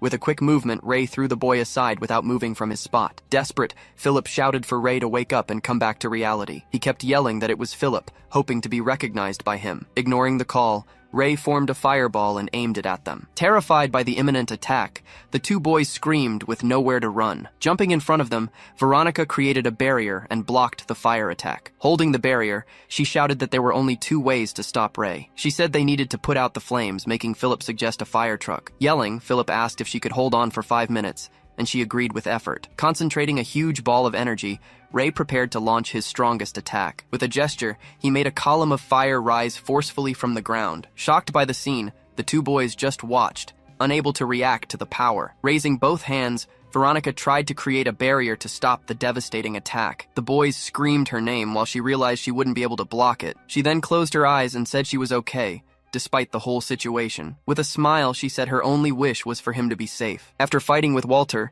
he holds the ring in complete silence. Suddenly, a powerful energy begins to pour from the item in his hand. Seizing the opportunity, he understands he can use all this power. His eyes widen as he receives a completely unexpected vision. A memory emerges. Walter begging for his life, asking not to be beaten. Amidst the fire, the man screams desperately, saying he stole nothing. Tear-streaked, he keeps denying the accusation made against him. Questioning himself, he realizes he is seeing another man's memories. Being consumed, the vision shows Walter inside a whirlwind of flame. Another memory arises, with him saying he needed to get stronger at any cost. He then promises that by becoming stronger, he could avenge everyone he lost. Echoing in his mind, the word vengeance reflects in the flames of memory. Continuing, the memories show voices ordering him to surrender his body to rage. Those voices continue, screaming at him to kill everyone, leaving no one behind. Influenced by the memories, a single final order appears before him. Unleashing the ring's power, Ray launches his attack while Veronica defends herself. Desperate, Philip shouts Veronica's name, seeing the danger of the situation. Clasping her hands together, Veronica smiles calmly in the face of his power. Instantly, a completely different light reflects in Ray's eye. Then all the energy transforms into a sphere of white light. Impressed by the scene, he says that light is very beautiful. With a simple gesture, he manages to hold all the energy in the palm of his hand. He then looks around, confused not to see the flames anymore. Seeing his confusion, Veronica shouts his name to get his attention. 3 days passed. The scene changes to Philip's hotel. In the infirmary, Veronica asks if he can get some water. He promptly hands over the glass and she thanks him for the small favor. In silence, Ray just watches the girl while she rests in bed. It was explained that she used too much mana and needed rest. Taking advantage of the situation, she asks him to pick up a few more things for her. As he leaves, she says with a smile that paying debts is her principle. Sitting down, Veronica asks if he was suffering from mana poisoning, and he confirms. He then explains that the main cause was continuing to use unpurified mana, all because of the charge stone that the man possessed in that ring. Worried, she tells him her grandfather warned about this type of mana being poisonous. Closing his fist, he guarantees her he won't use that anymore. Relieved, Veronica agrees that he shouldn't, at least for now. Afterwards, she prepares to say something else, looking directly at him, but Ray interrupts her and sincerely thanks her for helping him. Surprised by his attitude, she just stares at him for an instant. She then asks why he said that and if he is still feeling sick. At that moment, a hand pushes aside the curtain, interrupting the two's conversation. It was Philip, appearing at the entrance and asking if now is a good time. Changing scenes, Philip delivers a box with the belongings he requested. Without wasting time, Ray grabs one of the notebooks from the box. Inside the box, he finds an old photograph of Walter with several children. Looking closely, he notices that the faces are blurred and hard to see. Then Philip shows another notebook, saying it seemed to be something quite important. Reading the notebook, he realizes they are complete orders from the Merc Red organization. Turning the page, he continues his investigation into that man's notes. There, it was written about a failure while investigating a specific green gem. Continuing to read, he sees more failures, now with gems of other colors. Connecting the dots, he suspects that Merc Red is seeking the rainbow fragments. Decided, he says this is already reason enough for a full investigation. Seeing his expression, Philip asks if he is really going to leave the sector soon. Handing over a bag, Philip says it's the payment with a gratitude bonus, but Ray warns that payments will continue being delivered to him daily. With a smile, Philip says he will say goodbye to him when the date is decided. With a look a bit distant, Philip remains silent for a brief moment. Extending his hand toward him, Ray calls him by name. With an unexpected invitation, he asks if Philip wants to go along when he leaves. Without knowing how to react, Philip is completely paralyzed by the proposal made. Suddenly, he shouts very loudly, totally shocked by the boy's invitation. Asking if he is serious, he hears Ray confirm the invitation. Agitated, he says he has never left the sector and that he would leave everything behind. Ray then begins to speak about the true reason for Philip saving money. Revealing everything, he says that his goal was always to leave that place. Bringing up a memory, Philip realizes that Ray remembered their conversation. In that remembrance, he recalls moments that led him there. Joining his hands, he remembers what he said that specific night. With a serious expression, he finally reaches a conclusion about the proposal. Taking his decision, he notifies Ray that he is going with him. But in exchange, he asks for some time to pass on his tasks at the hotel. Saying that 2 weeks is enough, he sees Ray agree with the deadline. That time passed, Philip says goodbye to friends before the departure. As the days pass, Philip organizes the final details of his leaving. Already in the car, Ray takes advantage of the time to continue all his studies. Paying a visit, he also talks with Graham, who continues in bed. Later, he meets with Veronica to continue her writing training. There, she warns that she has nothing left to teach, calling him a genius, but he replies that she is the one who is a great teacher, as usual. With a serious look, Ray just observes her in silence for an instant. Hidden behind the bookshelf, 2 boys observe the conversation of the two attentively. Seeing that they were noticed, they run out, and Veronica apologizes for their shyness. She then explains that they liked him and dream of becoming hunters. Changing the subject, he asks if they can switch places to train. Ready to start, Veronica kneels in the center of the training room. Closing her eyes, she starts to concentrate her energy around her. Standing beside her, Ray realizes that she improved her control greatly. There, he remembers that his only method was telling her to go faster. Concentrating all her energy, she focuses on the creation of her circle. Even sweating, she says that she still hasn't done enough to achieve the result. Having a memory, she sees her grandfather lying in bed without much time. But now, she understands that she has someone beside her looking after her. Tightening her own clothes, she repeats that she needs to go faster and faster. Because of this, she remembers the happy moments with all her family. Determined, she shouts that she wants to correspond to the expectations of them all. Suddenly, her mana circle finally starts to fill with power. With an exhausted face, she says relieved that she managed to complete the process. Seeing her tiredness, Ray puts his hand on her shoulder to support her. Then she bows, warning that she is fine and it was just the tension. He just stares at her, surprised by her reaction after the training. Holding his shirt, she thanks him for all the help he gave. Crying, she explains that she only succeeded because of his presence there. Without understanding anything, he observes the girl continue crying in front of him. There, he advises that she should show the circle to her grandfather. Running upstairs, she calls him by name, asking him to follow. Then she asks if he wants to go along, but he questions the reason. With a smile, she says she succeeded because of him and that they should go together. Pulling him by the hand, she guides him animatedly upstairs. While climbing, he observes her continue smiling during the entire way. Arriving in the hallway, the two stop in front of the room door. Without hesitating, she knocks on the door to announce that they arrived there. Opening the door, she warns her grandfather that she is entering the room. Excited, she calls him by name and starts to say what happened. But suddenly she stops walking and stays completely immobile in place. Seeing that she stopped, Ray calls her by name, looking in the same direction. There, upon looking inside, his eye widens at what he sees. Inside there, Graham was fallen over the table, completely without movement. Without moving, she only manages to whisper her grandfather's name. As the sun rose, a new day began in the city. Graham slowly opened his eyes. He had been unconscious for quite some time. Seeing Ray beside him, he commented that the boy had finally awoken. He asked how long he had been asleep. Ray replied that it had been 2 days. Realizing his own condition, Graham said he didn't have much time left and asked about Veronica. Sitting beside the bed, Ray just stared at the empty chair in the room. Graham remarked that she didn't have the courage to see his final moments. He then thanked Ray for accepting his request to learn magic. Ray replied that their interests had merely aligned at that moment. Calling the boy strange, Graham announced that this would be the final lesson. After thinking for a moment, Ray prepared to ask his last and most important question. With a serious look, he revealed that he couldn't feel any emotions. Unsurprised, Graham responded that he already had suspicions about this condition. Ray explained that he needed to focus just to feel a limited number of them. He questioned if it was a disease. Graham told him it could be a condition of the heart. Explaining further, Graham said that hearts could close off due to trauma. He then commented that Ray's case might be different because he was choosing emotions. Changing the subject, Ray asked what type of magic the old man had been using. He explained that Graham always understood his intentions without him needing to speak. Laughing, Graham was amused by the idea of that being magic. Revealing the truth, he said he was merely reading the boy's expressions. He pointed out that Ray had tiny reactions that even he didn't perceive himself. According to him, even the smallest reactions could be considered an expression. Offering advice, he suggested that Ray practice reading people's faces, but Ray replied that he couldn't differentiate faces. They all looked the same to him. Ending the conversation, Ray opened the door and left the room in silence. Standing at the top of the stairs, he looked down at the living area below. Downstairs, he found Veronica sitting alone at one of the bookstore tables. Calling out to her, he saw her lift her face,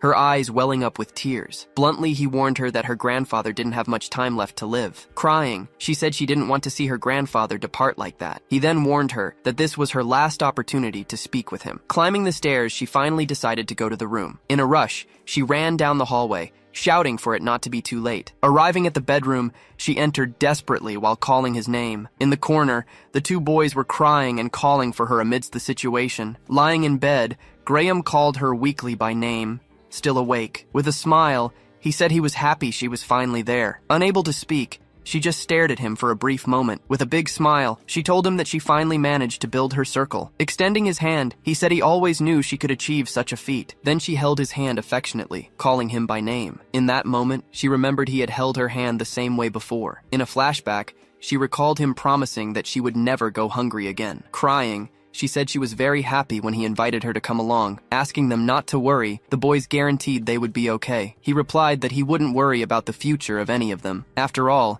he said he already knew very well how strong they were. From the door, Ray silently watched the final moment of that farewell. After some time, the scene shifted to a cemetery on a rainy night. There, it was explained that Graham was buried in the sector's largest cemetery. Back home, Veronica watched the two boys sleeping in silence. Then, Ray approached her while they both stood at the door. She thanked him, saying it would be hard to move forward alone. Observing her energy, he realized that Veronica wasn't crying. Without understanding, he questioned what kind of expression she was making. Then, he remembered the advice about not perceiving people's faces. According to the advice, he shouldn't view the face as a single thing. Instead, he needed to focus on each individual feature of the face. Putting the advice into practice, he finally managed to see her expression. Suddenly, a tear ran down his own face as he observed her. Touching the tear, he realized that he had also started crying along with her. Unable to handle the situation anymore, Veronica collapsed and fell to her knees on the floor. With her hand on the ground, she whispered her grandfather's name amidst her her tears. Seeing her despair,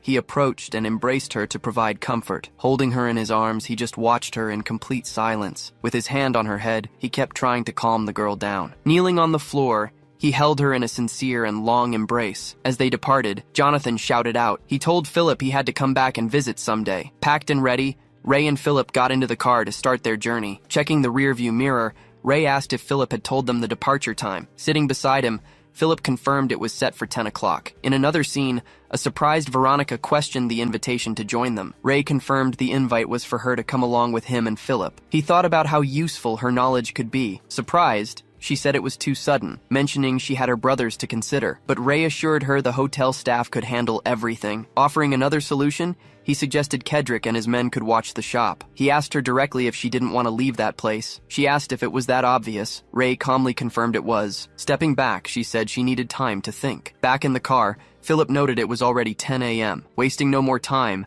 Ray shifted into gear. He said they had to go. In the distance, Jonathan watched the car leave, realizing they were really gone. Running frantically, Veronica screamed for them to wait. With all her might, she yelled, begging them to take her along. Seeing her, Philip said she'd been hiding and they should stop. But she shouted desperately, telling them not to stop, just to leave the door open. Ray told Philip to take the wheel for a second, surprising the boy. Outside, Veronica kept running toward the car door. Opening the back door, Ray reached out his hand and told her to grab on. Exhausted, she looked at his outstretched hand. Then, she looked up at him with a smile, ready to take it. Without hesitation, she gripped his hand firmly to pull herself up. With his help, she managed to jump into the moving car. Inside, Philip commented that she decided to come after all. He then asked why she told them not to stop. Smiling, she explained that if they had stopped, she felt she wouldn't have been able to leave. Watching the scene in the rearview mirror, the two men remained completely silent. Smiling, Ray noted she was even more scared than he was. After a few hours on the road, Philip and Veronica were throwing up on the roadside. Feeling nauseous,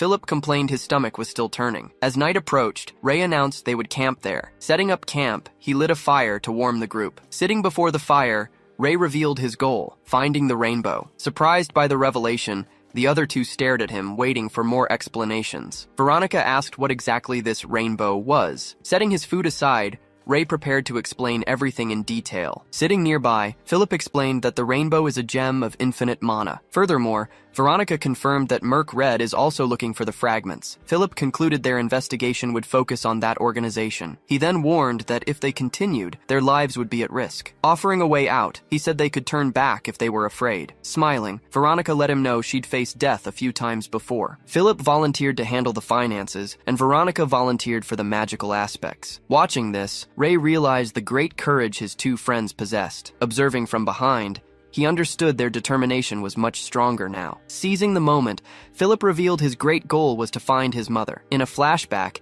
he recounted how she left for another sector to earn money. During that farewell, she asked him to wait, telling him she loved him very much. He said she promised to return, and that was why he was saving money. Hearing the story, Veronica began to cry. Ray told Philip to calm her down. Drying her tears, she revealed her goal was to complete her grandfather's research. According to her, the research was about the black rain, which causes many diseases. Determined, she promised to finish the research so no one else would suffer like he did. Both Ray and Philip immediately offered to help with whatever was needed. With all objectives on the table, Ray confirmed they had a deal. Everything decided, the two faced the journey with new purpose. Calling for Ray, Veronica tried to get his attention for what she was about to say. Excitedly, they agreed they would count on each other from now on. Extending their fists toward him, they invited him to join the gesture of unity. But Ray dismissed it as a meaningless action that didn't strengthen them. Seeing their confusion, he complained that his hands were getting too hot. Setting his spoon aside, he seemed to reconsider his stance on the gesture. He joined his fist to theirs, saying they should count on each other. With big smiles, the two happily agreed to the group's new union. Back in the car, they remembered the warning about their lives being at risk. Suddenly, a herd of strange creatures charged angrily in their direction. Seeing the danger approaching, they were startled by the speed of the first attack. Out in the middle of the desert, they wonder how many days have passed. Ray informs them they've been traveling for 9 long days. Thinking they're close, Philip calculates the time should be the same as before. Looking out the window, he notices something strange approaching on the horizon. He points to a dust cloud, asking what it is. Inside the dust, a herd of creatures advances with menacing looks. Desperate from the chase, Philip screams, not knowing what's happening. Veronica explains those creatures are called stone deer. Confirming what she read, She says their skin resembles a shell. Despite their appearance, she warns they are usually docile, but their migration pattern is wrong. Ray concludes something must have happened to scare the herd. With nowhere to go, he realizes they can't turn back or move forward. Then, he orders Veronica to prepare a complex defense around the car. Concentrating her energy, she begins creating the shield as instructed. Terrified, Philip shouts, warning everyone that the creatures have finally arrived. With no other choice, the deer advance and start attacking the car with everything they have. With a firm grip on the wheel, Ray prepares to face the herd head-on. Seen from above, the car is struck on all sides by the animals. Scared, Philip yells as the magical shield starts cracking from the blows. Ray tells her to use all her mana to strengthen the defense. With all her might, she screams that she's trying and the shield can't break. Eyes closed, she continues struggling to keep the barrier up. Seeing the situation, he realizes she'll run out of mana very quickly. Then, he asks if Philip really wanted to learn how to drive. With a determined look, he states, "Now is the perfect chance." Desperate, Philip takes the wheel, yelling at him not to let go now. Planting his feet firmly, powerful energy begins emanating from his body. Climbing onto the roof of the car, he prepares to face the herd alone. Looking back, he observes the chase, ready to start his attack. Suddenly, one of the deer starts transforming in the middle of the herd. Surprised,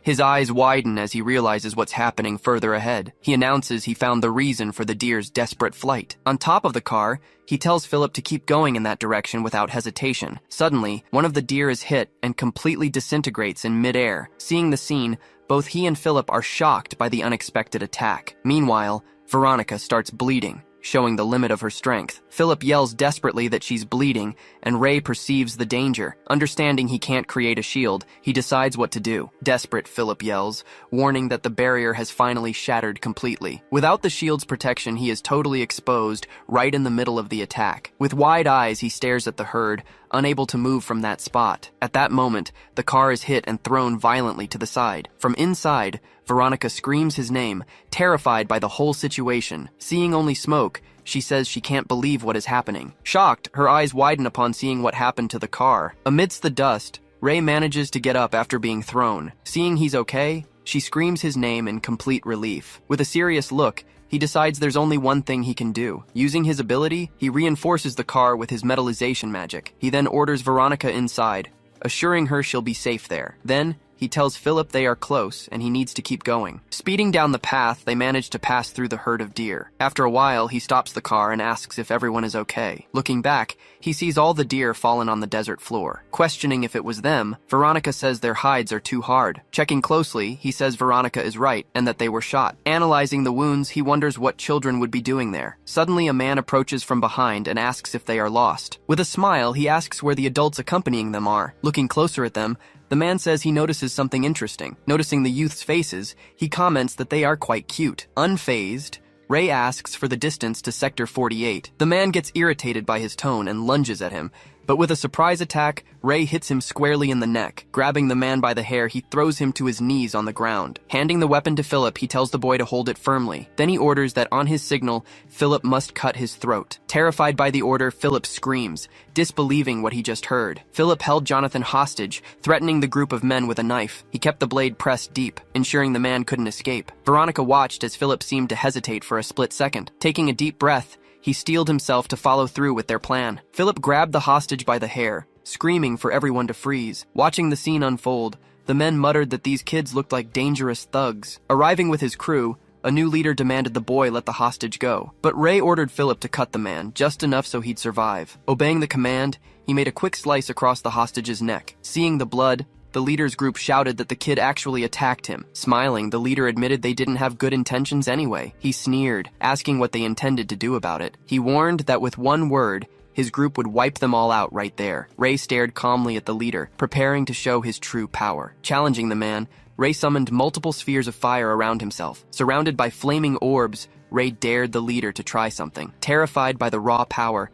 the man realized he was dealing with a real mage. Immediately, he and his men bowed, apologizing and begging for mercy. Ray stated he just wanted some answers before leaving. Asking what they were doing there, he learned they were searching for something. Crossing his arms, Ray revealed he already knew they were after a deer with a blue stone. With a serious look, Ray demanded the man spill every detail. Awkwardly, The leader began explaining the situation with his strange client. He said the client was John Greed from Sector 40. A flashback showed John Greed facing an emergency in the desert. Almost out of strength, he crawled through the sand, desperate for anything to drink. That's when he looked up and saw the apparition of a celestial deer. The creature had a blue stone, and John wanted them to find it. Back in the present, the leader confessed the whole story sounded absurd. Ray, holding his knife, asked where he could find this mysterious client. The leader smiled, replying it would be very difficult to find him right now. Ray kept staring at him, his reflection visible in the blade. But mid-lie, a stone flew through the air, cutting the man's face. With his hand outstretched, Ray warned him. He had told him not to lie. Surprised, the man wondered how the boy knew his intentions. He realized that Ray somehow could read his every move. Revealing the truth, he said the client was at Hotel Gallo in Sector 48. Ray asked if they caused the stampede, but the leader quickly denied it. He explained they just followed the herd, which was moving earlier than expected. From the side, Veronica commented it was a shame they didn't have transport vehicles. Agreeing, Ray said he had just one last request for them. Relieved, the man smiled and asked what he needed done. Slapping his hand on the car, Ray said their actions had put them in danger. He explained that their car might have been damaged because of it. Ray called Philip over, asking him to suggest a price for repairs. Surprised, Philip asked if he meant him, and Ray confirmed. Celebrating, Philip said they closed the deal, getting 250,000 shillings. Pocketing the cash, Philip said it was all Ray's, but Ray replied they would split it. Veronica was surprised, but Ray explained it was to avoid future arguments about money. He said it was better to settle everything fairly from the start. Hearing the explanation, the two agreed, understanding the logic behind it. Suddenly, a small blue creature appeared, poking out of her coat. Ray stopped walking, fell silent, and stared at the two behind him. Then he finally asked what that thing was she was holding. Awkwardly, Veronica tried to find the right words to explain the situation. Showing the past, the creature was alone next to a larger deer. The little animal was crying, looking completely lost and scared by everything that happened. Philip said he thought it was dangerous to just leave the cub behind alone. Back in the present, Ray asked if that was why they wanted to take it. She begged to keep it, saying she already named it Fran. Philip asked how she knew the gender,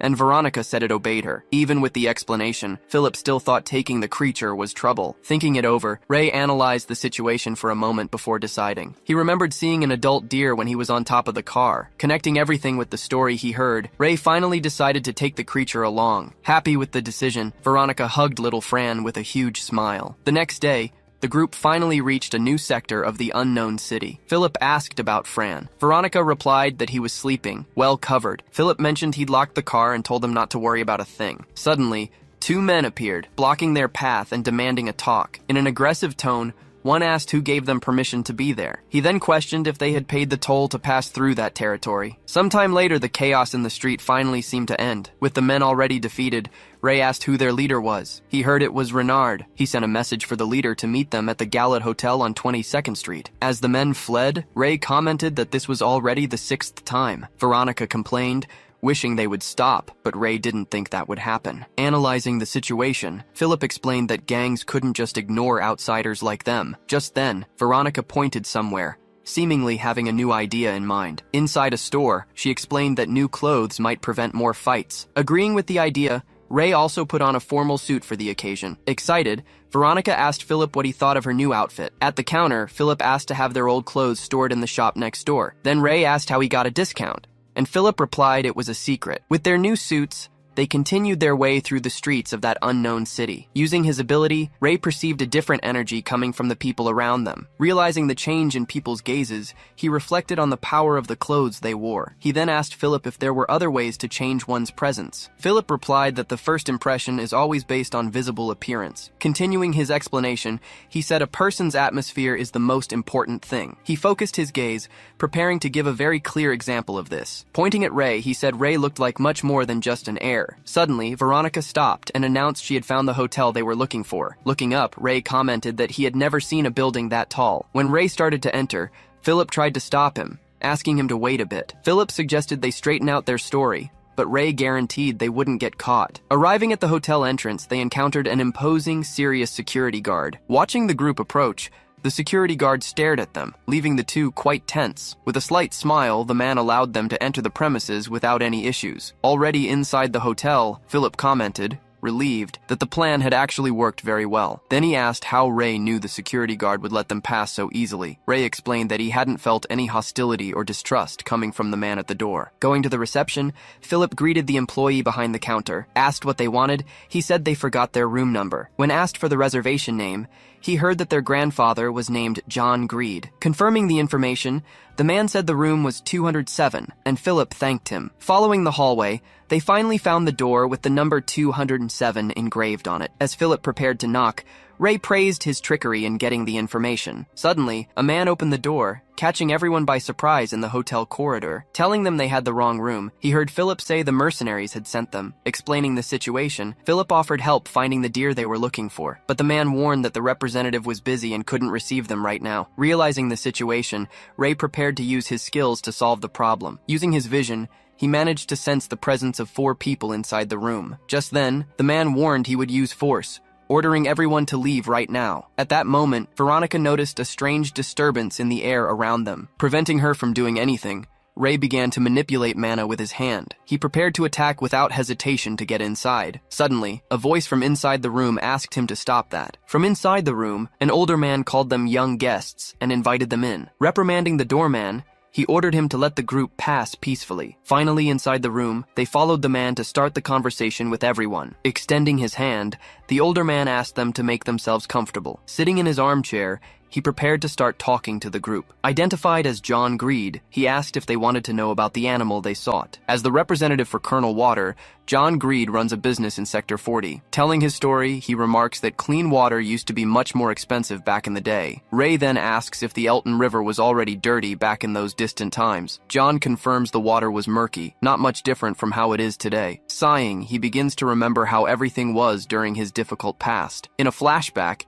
he reveals he was a nomad, expelled from the sector along with his people. Because of this, they wandered the desert, always searching for the next available oasis. With survival at stake, they depended on finding a new oasis to live. Seeing a companion fall, he hears someone say that this would be the end for all of them. But young John tells him it wasn't the end of the line just yet. Looking at his people, he promises he will find an oasis and return. Determined, he sets off alone on his journey through the vast, endless desert. After walking for a long time, he finally faints from exhaustion, collapsing onto the hot sand. Without strength, he tries to get up, but his body can no longer move. Exhausted, he remains lying on the desert floor beneath the starry night sky. Despite his exhaustion, he continues dragging himself across the burning sand of the endless desert. Completely drained of strength, his body finally collapses onto the ground, unable to move any further. Lifting his head slightly, he sees something falling right in front of him. That was when he looked up at the sky and saw a celestial deer magically appear. With a blue stone embedded in its forehead,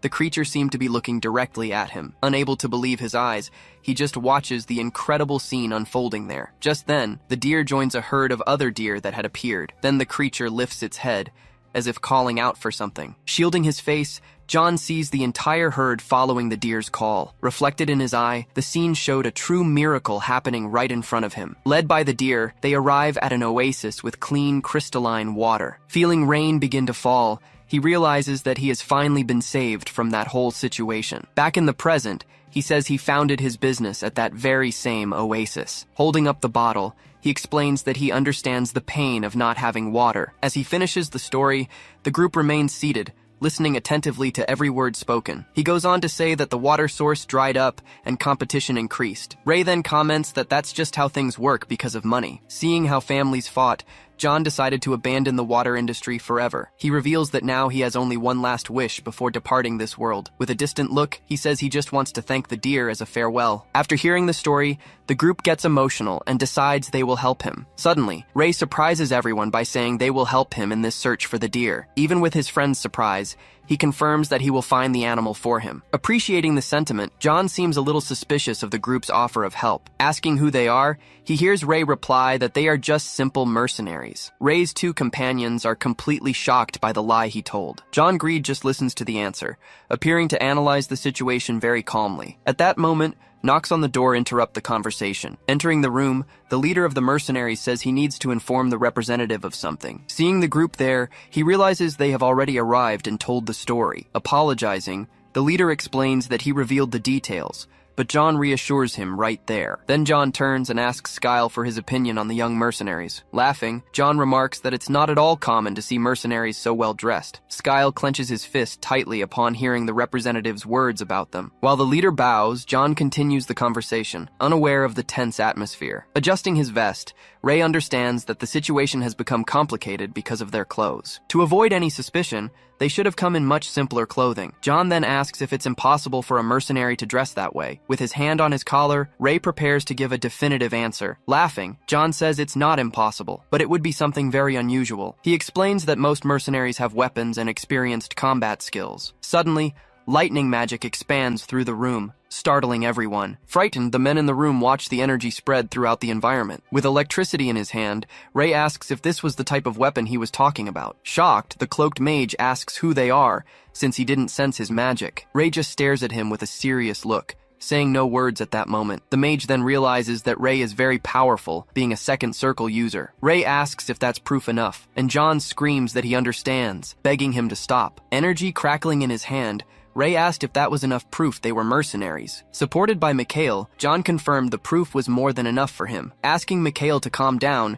he noted that no one had been hurt in the scuffle. Although annoyed, the mage agreed to the representative's request and stepped back. John then asked if they really intended to help him with his special request. With big smiles, the trio confirmed they would definitely be a huge help. John just silently watched the group, thinking over their proposal. Turning to Skyle, John asked for his opinion, since he ran the operation. The mercenary leader stared at the group, pressured to make a decision. Smiling, Skyle replied that he accepted, thinking about a mage's reliability. He explained that having a mage would be a big help, and everyone reached an agreement. Outside the hotel, Philip asked if this was really safe. Thinking back on the mercenary, they remarked that the leader definitely hated them now. But Ray explained they would investigate the city while he looked for Fran's parents. Reflecting on Skyle, Ray felt the hostility but didn't think he would act on it. Thinking about what happened, Ray realized the hostility wasn't aimed at him, so he turned and asked Philip about John and Skyle's relationship. Remembering the scene, Philip replied that John seemed to trust Skyle quite a bit. He said it was hard to draw conclusions, so Ray asked for Veronica's opinion. Agreeing, she said John didn't seem to know the request was being ignored, but Veronica added that John Greed seemed like a great person after all. Hearing her words, Ray remained silent,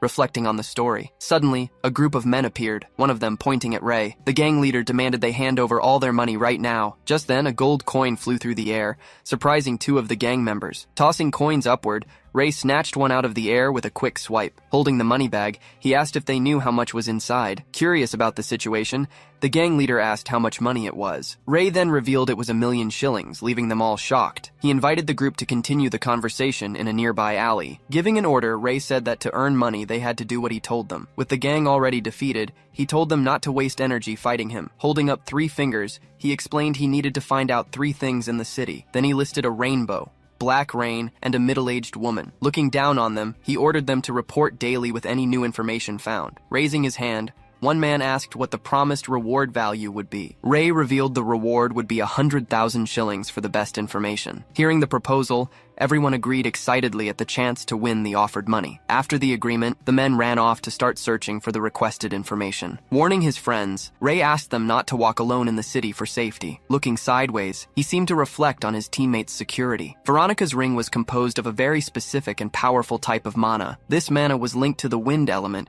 increasing speed and mobility. Furthermore, the ring's power also allowed her to summon the wind. If determined, Veronica could create wind blades to attack enemies. Looking at the two, Ray asked them to extend their hands toward him. As they joined fists, a magical seal appeared on each of their hands. With the mark now made, the 3 were connected by a special spell. Veronica explained excitedly that he had just used the Unity spell. She continued saying the spell allowed them to sense each other's location. Philip then commented that he couldn't use mana, but Veronica told him not to worry. Asking him to stay close, she got a little flustered in her explanation. Then Ray said he needed to go somewhere, asking them to go back alone. As they walked away, Veronica shouted, asking him to return to the hotel soon. Alone in the alley, Ray told whoever was hiding there to finally come out now. Coming from behind the wall, a voice said he didn't intend to keep hiding. Then Skyle emerged from the shadows, saying he was just waiting for the right moment. Ray stared him down, asking what he wanted to discuss. Smiling, Skyle said he wanted to talk about plans moving forward. Placing his hand on his chest, he asked if they could go somewhere else. Without looking away, Ray analyzed the man's proposal for an instant. The scene shifted to a bar where a beer mug slammed onto a table. Holding the drink, Skyle excitedly shouted that the round was on him. Once in a private room, he asked what Mr. Mage would like to drink. With a serious expression, Ray replied that he just wanted a simple glass of juice. Skyle held up his beer, joking that alcohol was like a magic potion. Smiling, he added that the drink turned people into animals. He took a sip and noted that kids couldn't drink. Ray didn't react. Ray silently drank his juice. Then he said he would introduce himself properly. Skyle formally introduced himself as the commander of the Mercenary company. Ray briefly used his ability to analyze Skyle's mana. He realized Skyle was highly materialistic, focused entirely on worldly possessions. Smiling, Skyle asked which mercenary company Ray belonged to now. Surprising Skyle, Ray replied that he hadn't decided on a name for his company yet. Laughing, Skyle understood that Ray was just starting his mercenary career. Skyle thanked him for keeping quiet, saying it avoided serious problems. A flashback showed the chaos if John had discovered their intentions. Ray asked if he was still tracking the deer. Skyle confirmed he was. Chin resting on his hand, Ray continued listening to the mercenary leader's explanation. Ray asked him to stop the hunt, making an unexpected proposal across the table. Ray explained it would be a problem if the deer got caught in the crossfire. Surprised, Skyle questioned what Ray had just said about their hunt. Then, with a smile, he asked for the real reason behind the request. Sensing hostility, Ray pointed his finger down, preparing an attack. He fired a spell that blasted the beer mug into pieces. With an intimidating look, he asked if Skyle had any complaints about the decision. Scared by the power, Skyle stammered that he had no problem with it at all. Composing himself, he said he was just curious about the motive. After the show of force, the man's hostility seemed to decrease significantly between them. Clasping his hands, Ray warned that the hunt could only continue after he left. Skyle agreed to the condition, saying it wasn't a hard request to follow. Ray asked when they were leaving, and Skyle said they could go tomorrow. Changing the subject, he invited Ray to eat at the best restaurant in Sector 48. Then he downed his mug in one gulp. With the table full of food, he offered to help register Ray as an official mercenary. Watching Skyle, Ray wondered how far the man's greed truly went. He considered using 5 million shillings as bait to provoke him a little, but he discarded the idea, realizing the risk of exposing his assets so openly. As he ate, he reflected on the flow of mana and its different uses. Watching Skyle, he questioned how mana flowed through human emotions. He wondered what would happen if he poured more mana into a container. With a flick of his finger, he manipulated the mana, sending it towards Skyle. He channeled energy into a piece of food Skyle was about to eat, but the attempt failed. The man was already full of other strong emotions. Making a fist, he decided he needed to be a bit more forceful. Concentrating his mana, he prepared for another attempt to influence the man. A small burst of energy occurred, releasing the power he had been accumulating. Skyle stopped suddenly, as if he felt something strange happen to him. Ray started speaking, saying that if Skyle signed a contract, his head would feel better. Confused, Skyle began feeling sick, asking if he had drunk too fast. Feeling the magic's effect, Skyle said he couldn't stop thinking about money. Hand on his face, he wondered what was happening to him right then. Seeing the reaction, Ray decided to continue with the plan to manipulate the mercenary leader. He asked if he could earn a lot of money by joining the company. Hearing Ray's words, Skyle focused only on the possibility of profit. With open arms, he replied that with Ray's skills, they would make a fortune. Extending his hand, Skyle invited the mage to join him and his company. Watching the scene, Ray realized his manipulation was finally working. His golden mana had consumed Skyle's emotional container completely. Excited, Skyle said they could take everything from John Greed, getting millions or billions. Ray said John wouldn't carry that much cash, suggesting it was somewhere else. Skyle then revealed the old man's fortune was in the underground Ignis Bank. He explained that with the company dissolved, the Ignis card was his only asset. Skyle asked how they would get the card, taking a paper from his inside pocket. Placing a photo of the deer on the table, he revealed his plan for the team. Looking at the photo, Ray recognized the creature as a stone deer, but he denied it, explaining that the one in the photo didn't have the jewel on its forehead. Asking if the photo was fake, he heard Skyle quickly confirm it was. Then Skyle said they would use the image as bait to get the card. Chin in hand, Ray continued listening to the mercenary leader's plan.